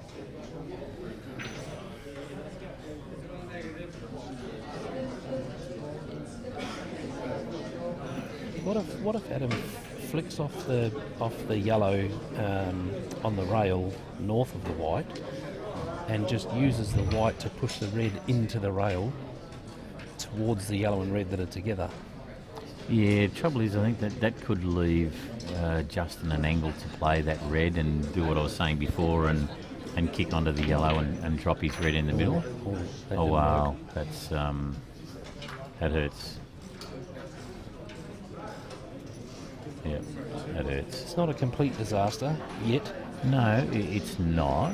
But again, that red ball that's on the right-hand side, he's got the opportunity to double that back out into the centre, or to double it back down into on this bottom left, and still play around with that yellow and red that's near the centre.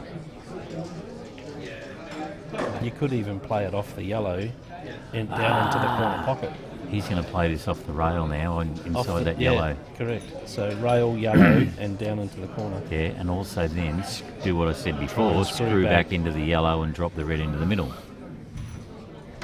It's all good in theory. He may not get a pot after that though. He could be snookered on everything. Oh, I don't think he will be. He could be. No, I don't think he will be. He's going to need it firm enough.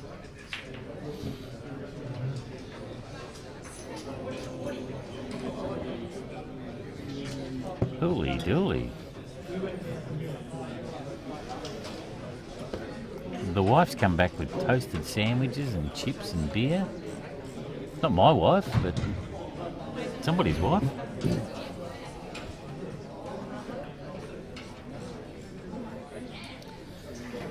So, a bit of thinking to do. Oh, he's got two visits. And he's also got the security down the bottom left corner as well. Yeah. Yeah, I think this might be an out now again.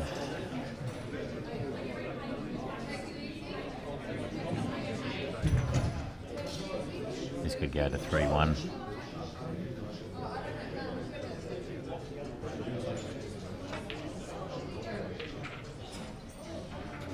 That's beautifully played. He's got plenty of room to get past that yellow into his red in the corner. He would love to have been on the other side of the black.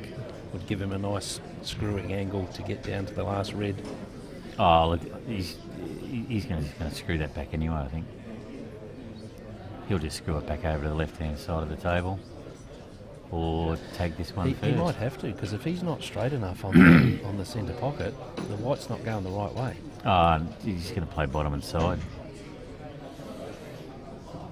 He's looking at coming back probably 8, maybe 10 inches left of where he is now. What's that in mil? 200 to 250. With that, perfect. That was a great shot. So he didn't have the angle, but he's obviously used the bottom rail, which, yeah, was a great shot. And he just pushed that. Well, yellow. he's played opposite side because he's got that big kick to the right. Do you screw all the way back or punch the yellow out of the way? Screw all the way back. Very hard to judge that when you're playing screw to try and get the white to stop in the area you need it. It's very difficult to do. Well done. And look, the thing about Justin is he's playing on 7-footers with this carpet. He's playing on 6-footers with the really smooth stuff. He's playing on 9-ball tables, and he's playing on snooker tables. And the control difference between all of those from one to the other is amazing. And it just goes to show the amount of time that he puts into it all. And he's proficient at all of them. He's won titles in all of them. Speaking of carpet, how good is it? What? The carpet. This carpet? Yeah. Yeah, it's a bit funky, isn't it? Funky carpet. It's almost Oh, well, apparently, box of pizza. Apparently, in one of the recent tournaments, someone was talking about the chairs. Cheers to that, bloke. Chairs and tables. So, anyway, look, the viewers can see the carpet anyway. We've got a well-oiled machine going on here with all this table pack up. Half of them are gone. Yeah.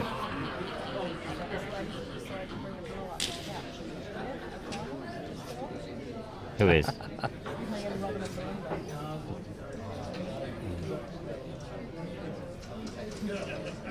Well, looks like they're having a bit of a comfort break.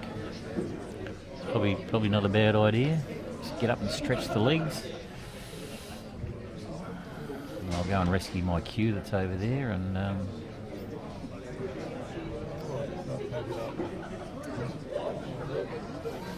Dan's going to start packing up some stuff. Oh, I'll have that little one there. It looks lonely on the top.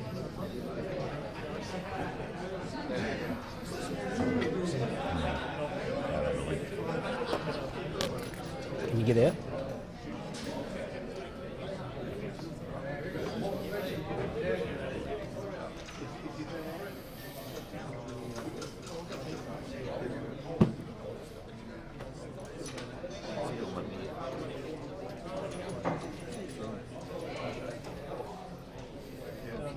You look like you haven't got up for 6 weeks.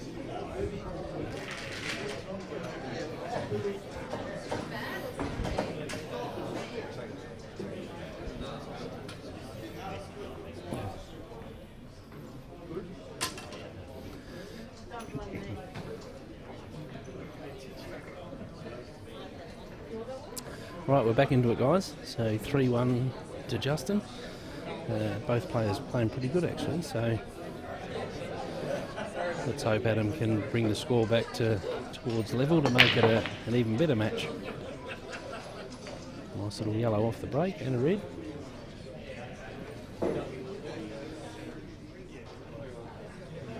Yellows are probably the pick of the bunch here.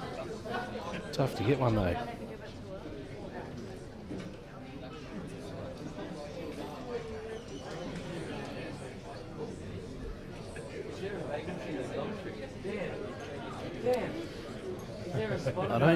I don't think he can cut the one into the centre, yellows that is. So he may have to go reds here, which isn't terrible. But he's got to commit to the out, because if he goes reds and doesn't go out, I know what's going to happen.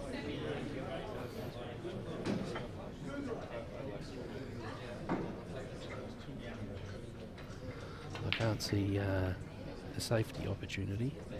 I don't think he's opened the centre pocket there for that red. So it still goes long. You play the rail ball now. If you're going for the out, I reckon you do.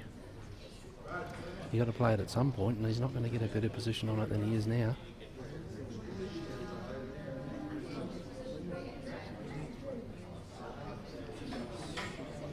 If that red goes in the centre, that's perfect. Oh no, he hasn't given himself the angle for the rail. What a shame. What a shame.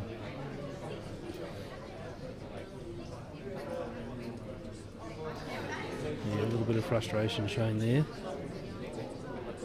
I'm going to play it with a little bit of side just to try and help it in. It's doable.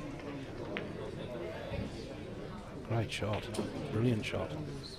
That's actually worked out perfect because now he's on the right angle to get this one over the left centre. Whether the one in the middle of the table goes to right centre or not, if not, just play it long.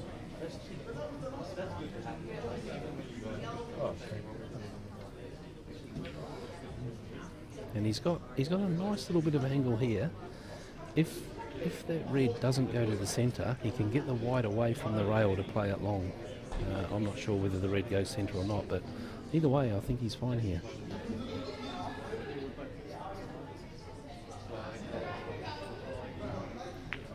So it must go centre. Get in there. Geez, it went off the rail about 16 times. He's still winning. So he's in a great position to take this frame now.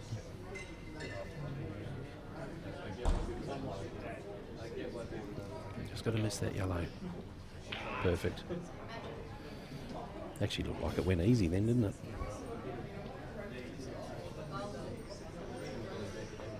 Yes, the fix! And that's brilliant. Like, he had to commit to that out, which wasn't easy, but he just had to commit. There was no other way to win that frame, and he did it, and did it well. Well done. If Justin's sitting in his seat, he can't win the frame.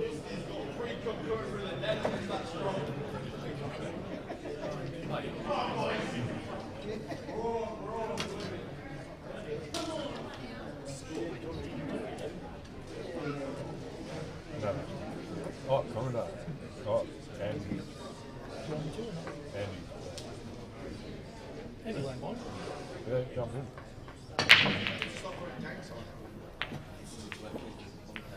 So big break there from Justin, which has turned up dry. So a little bit of change in commentary here. I'm joined with Ballarat's one and only Mark Kerwood. Thanks, How mate. are you, brother? Good, buddy. Yourself? Excellent. Welcome, viewers. Looks like going to be a cracking match.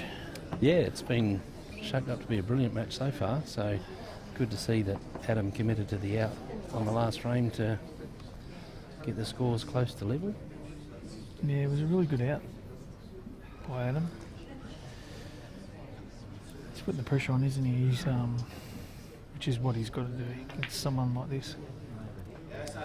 Yeah, it's great to see, and I like watching the games at this level where they identify when there's a safety and when there's not. You know, you've got to know what your end game is on shot one. Have you got somewhere to hide, or do you have to go?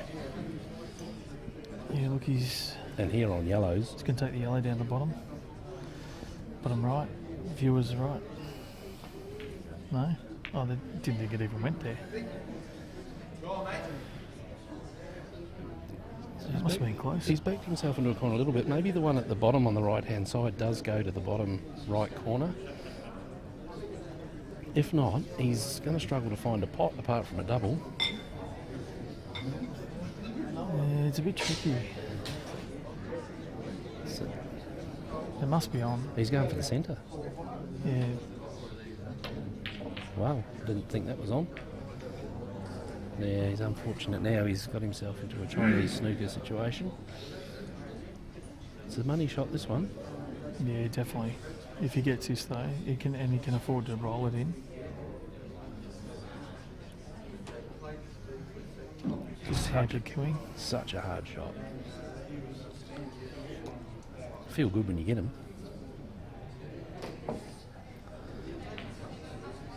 It's always going to be difficult.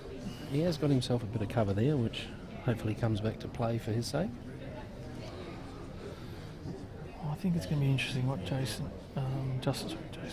does. Because the red that he's pretty much on in the centre, I think is the ball that's going to come back down.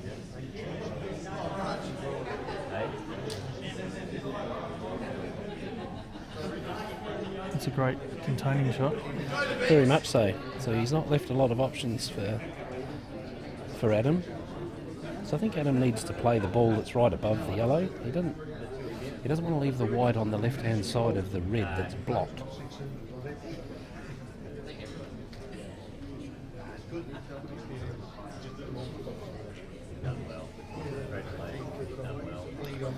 How you play that shot and get an advantage from it, I'm not sure.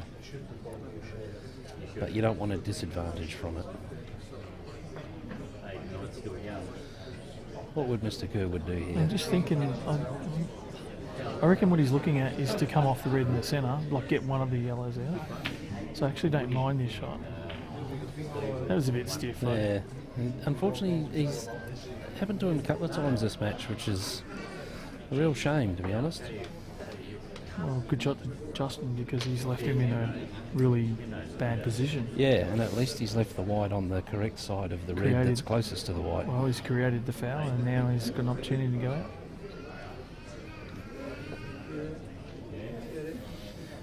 So Justin's biggest problem here is just getting a shot on the red that's closest to the Well, white. he might try and land on it straight away. He could do, yeah. So just bounce one in Ball the over pocket. the bag. Yeah, Bang back over. straight back over. And he's got the one in the centre if it doesn't quite work. Exactly. Which I think he's going to do. Hit this thinly.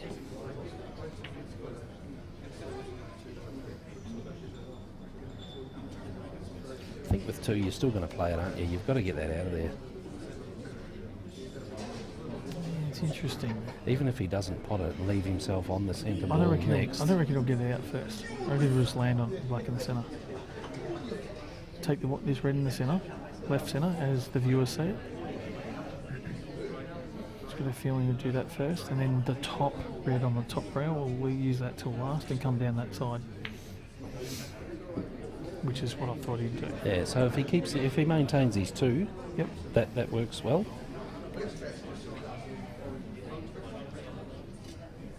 Which you'd expect him to from here. And he's a very smart player. Mm.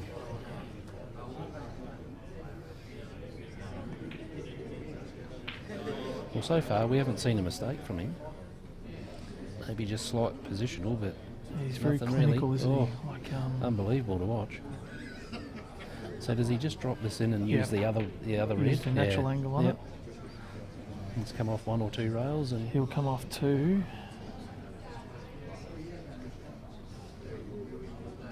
Just got to avoid the yellow closest to the black. Justin's all about natural, so I would suggest he tops through this.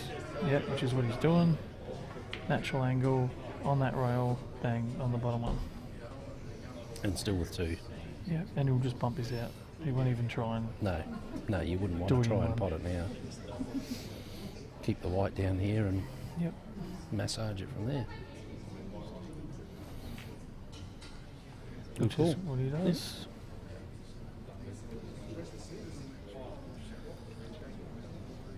He's so clinical. Makes it look so easy, doesn't he? Oh, some of the shots, sometimes the viewers, and you just don't understand how hard some of these shots are. They look easy because these guys make it look easy, and yeah, they just do it so well. And he's in a pretty good position to go 4-2 up. Good out. That was a nice out. You can't afford to give Justin two shots. I wouldn't want to be doing it from anywhere. We talked about that a bit earlier, Andy and myself. Yeah, you've got to be very calculated when you do that. So what's happening in the world of Ballarat? Not much, mate. No? Just the same stuff. Just work and work and pool. Yeah, probably a couple of times a week. That's about it. looking forward to Worlds in July, Yep. which is be good in Morocco. Got a great team, great bunch of blokes. Oh, look, they're all, you know, nationals and Worlds. I mean, everyone, they're all great blokes. Even this weekend's been amazing. Everyone's been great. It's a good good social catching up. network. Yeah. Yeah, It's even awesome. catch up with you guys. You know, Yeah. like it was really good. Well, look, you could take either, but I think the reds. I like the reds, apart from the black. Yeah, it's interesting. I'm almost tempted. Yellows would make the black easier. There's one yellow that's a little bit tricky, which is Oh, look, he's going to take reds. He'll take the one over the centre. he's going to No, go he's yellow. going what I thought. Yeah. First thought, he was going to go yellows. It's just that one yellow above the left red at the bottom. Yeah, but so the one closest to the white transitional-wise, now. transitional-wise, yellows are better. Correct. It's a little bit tricky.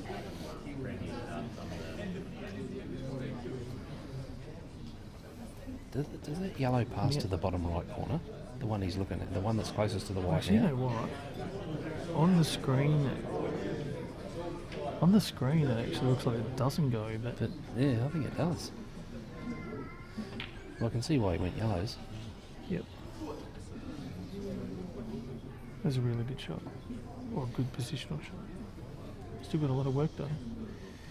If he can get the next one down next to the black spot, if that passes, he's laughing. Well, he might take this one again, the bottom one.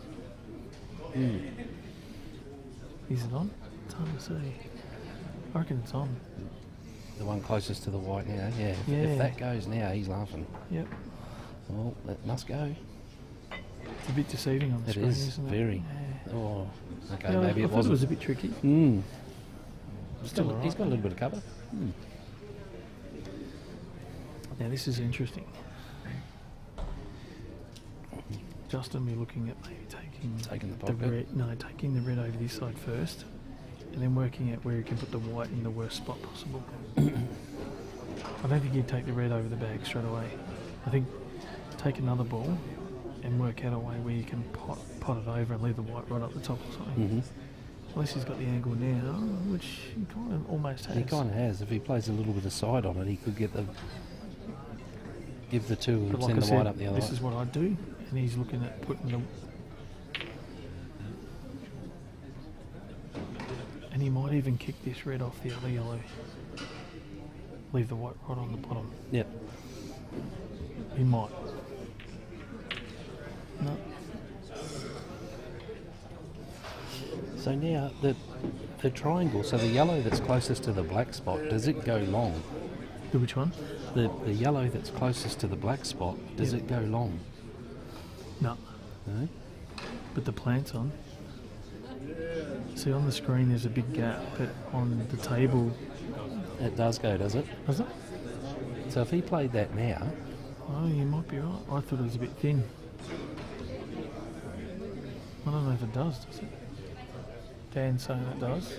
so if he plays that with the screws back a bit, he can then play the next yellow, so the middle of the three that are left into the centre pocket, maintain his two to get the one out of the corner. I think we'll find out, Dan, which way.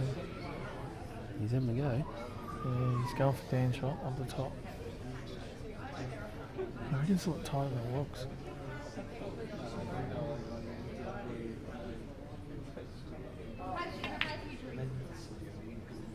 Maybe it wasn't that tight, Dan. So now he's down to one visit. It gets a bit harder. Yes, this is where it gets a bit tricky. Do you just bounce the yellow above the red over the pocket and just cover the red so Justin can't get on it? Yeah, I don't know. This is tricky. He's going to put the yellow inside the red.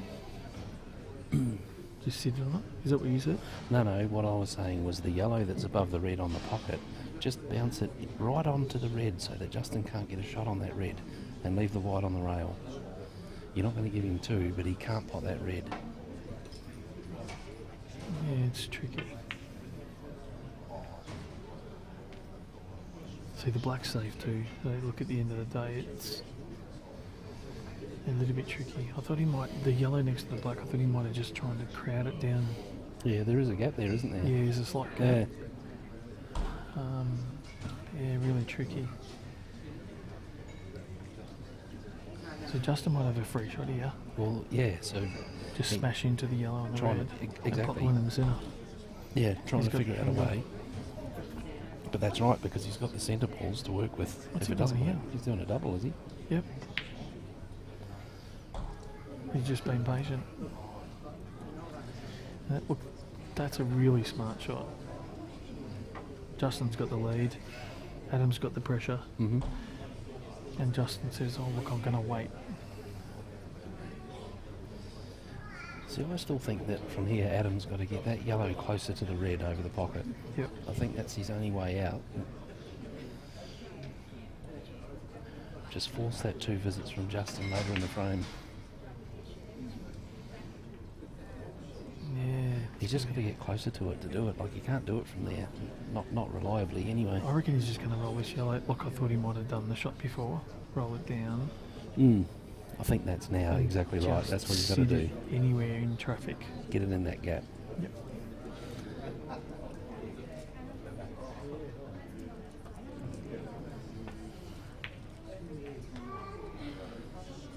It's not bad.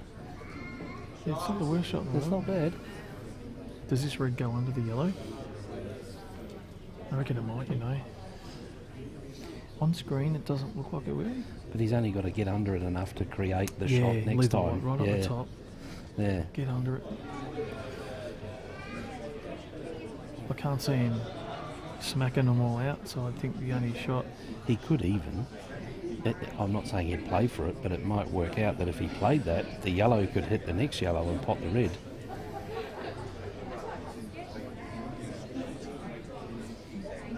Yeah, I think you'll see him put this red under the yellow. He's just working out where the white's going to go. I think this is the smart shot.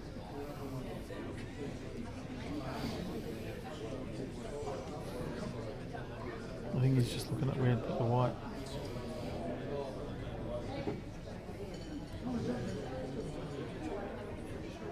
I think you'll see. Maybe he's just waiting for a better position. Gonna leave the white on the top left, top right. No, just putting the white in the spot where he can't get it. That's a good shot. Yeah, it's really smart. I'm just wondering if Adam will put the black down on it there. Give him 2 shots. Mm-hmm. Would you want to put the black down there and not pot the red? Like, you'd just sit the black there and leave the red there as well? Or would you want to pot the red? No, I think I just want to say, okay, I can't put out here. I'm going to put the black on top of the yellow where I know he can't go out either. Yeah. Because it's so straight, like looking at it.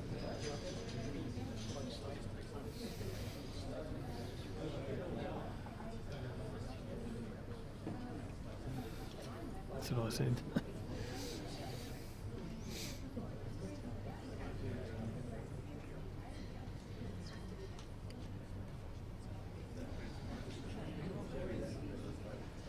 I reckon we're going to see. You reckon we're going to see the black go down there or not? Yes, I do. Yeah, I can't see a better option than that. But like you said, you could put it down there, hit the other yellow, and leave the red there still. Yeah. Yeah, I'm trying to work out whether you're better off to leave the red or not And leave wait the the red. shot after. Yeah. No, he's going to hit the yellow. I reckon that's risky. Very risky. Worked. But the black save still. So. Yeah. And he didn't give 2 shots away. Hmm. But at the same time, If he potted the red then, that was a disaster. just can land on this, pull a black out as well on one of these shots. Yeah. Yeah, so even if he plays this, the one over the top left corner, and just leaves himself the angle on the one closest to the centre of table. Yep. And He crash can straight do into the that too. yellows. Mm. Or even just get the black out. No, he's just playing that same game.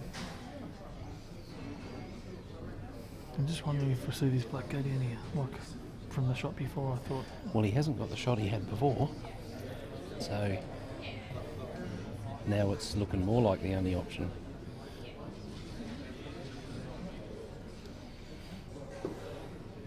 Do you know what I've liked about Adam's game too? He's been patient as well. Like Very level-headed. you see a lot of people pull a trigger, maybe 1 or 2 shots too early. So he's just leaving that pressure on as well, similar to what Justin's doing back to him.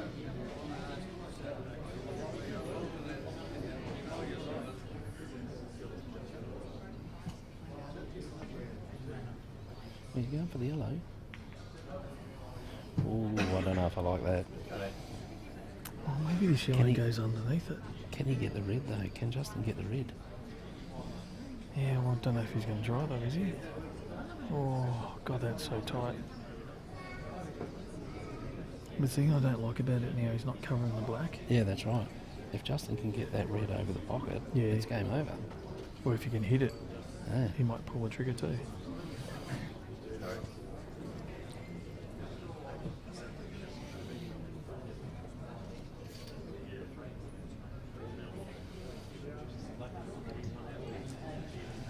He doesn't like it. And obviously he can pot it if he went rail first, but clearly he's going to send the white into the yellows and potentially not give himself a shot. So he wants to be able to hit I the reckon he red might clean. go for it, because it's kind of like a free shot. There you go. Yep. Then the black straight in there. Yeah.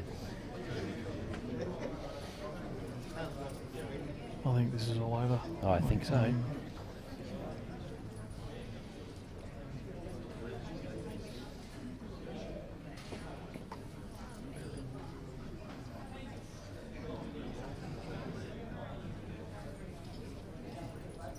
So obviously take this one to the left, Yeah, and he's just then the one working out. closest to the centre pocket. Yep, I agree.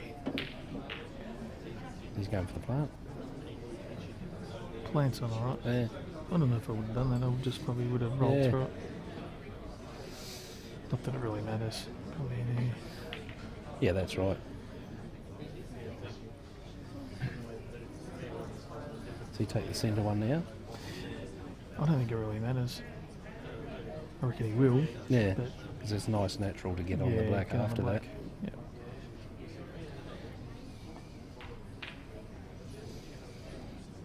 Yeah, and just everything's really natural. Yeah.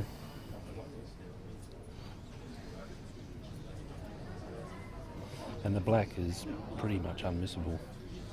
I must admit, it's been a great turnout, like for the final. Looking around the ring, probably not so much in the picture, but there's a lot of people around this side of the table where we've got fucking, you know, excuse my age, we've got a lot of people here watching the final.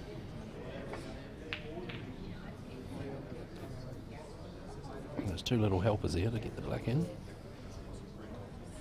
Yeah. Yeah, And learn it- how to it- move that yellow and it away actually- from there. I think that's what. 100%. Yeah. And the black does go clean as well because I'm right in line with it. And knowing Justin, he's going to. It's gonna do it. He's probably going to try and put it clean too.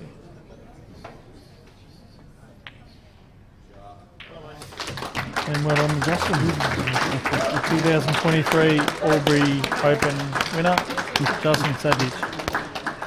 Well done, Justin. Well done. Great final. Great event. Great venue. All right, viewers, Great hope everything. you enjoyed Thanks, Dan. the viewing for the whole weekend that Dan's put on. And we'll catch you next time.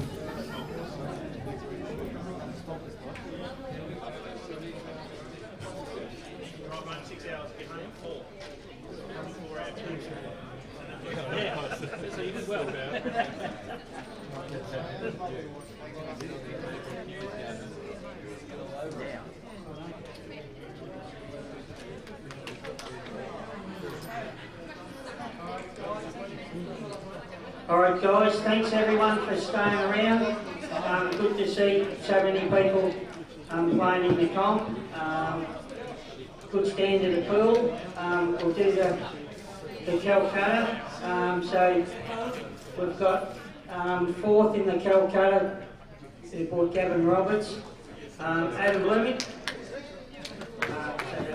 fourth in the Calcutta. Runner-up in the Calcutta. Runner-up second. Yeah, that's for Gavin. Runner-up 40 charge.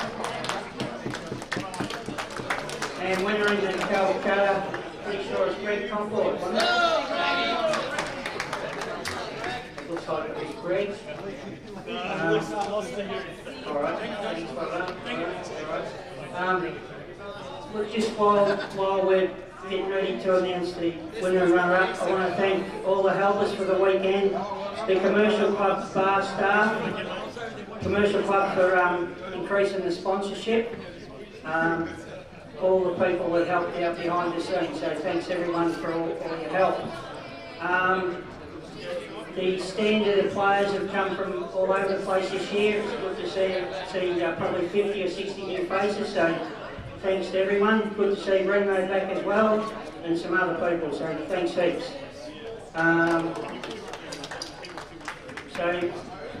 Great standard finish. We've got the world player Jake, who couldn't make the final, so well done to Adam, runner-up, if we want to come forward and collect the trophy and the cheque, cash.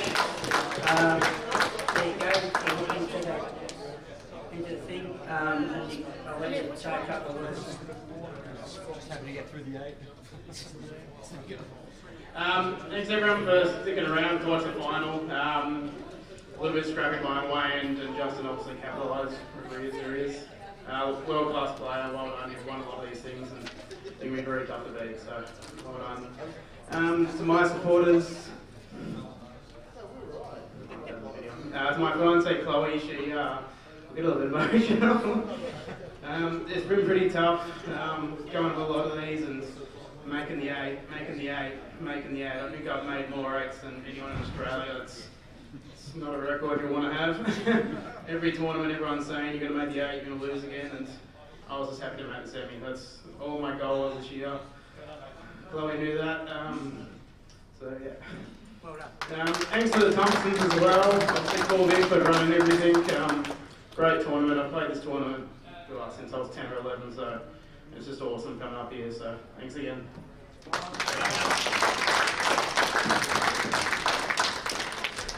Just want to acknowledge the juniors last night. We had 5 juniors played, so it was good to see the parents looking after the juniors. So thanks to the parents of the juniors playing. The ladies' comp went well, and Susie Robertson won that, so well done to Susie. Now the last one, we haven't got the perpetual this year, just in case Justin won it, so we couldn't find it. So we'll get the Commercial Club to chase it up during the week for us, but I'm sure he's not going to worry about the perpetual being in the photo, because there's this other little trophy here to go with the increased prize money of $3,000. So well done, Justin. The guy that's won probably 12 Australian titles in our game of 2-shot 8 ball. Would it be 12 or 13 or 14? He's won the most Australian titles ever. 12s, 15s, 21s, open. Multiple tournaments. You are a star. Well done. Thanks, Donnie. Yeah, thanks everyone for sticking around. It's a real buzz in the final. We've got this many people watching, so a huge thank you. It makes it so much more enjoyable for us, the players. So really thank you for everyone watching, supporting, whoever side you support on. You know, it's just a great buzz to have that support for or against you. Either way, it's very motivational. So thanks everyone. Thanks all Victoria, Donnie, Dakota, Andrea, thank you. Yeah, I had some really tough draws, and you know you need a bit of luck in these events. So that goes a long way. These races to 3 very hard to win. CueballTV, Dan, thanks a lot for bringing everyone at home. And well done to Adam. Yeah, so consistent. As you said, in the last 8, but you made a final. This one, it's, you know, you just keep knocking on the door, and eventually, sometimes the way the balls run, it's your day, and you know, you keep knocking on the door, and that's all you can do. So well done, Adam. Thanks, everyone.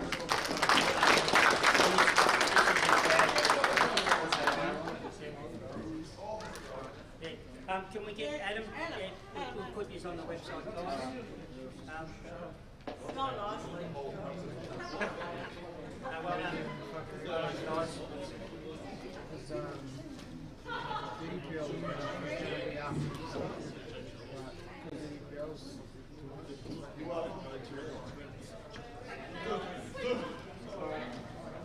worries. Everyone, drive safe when you go home.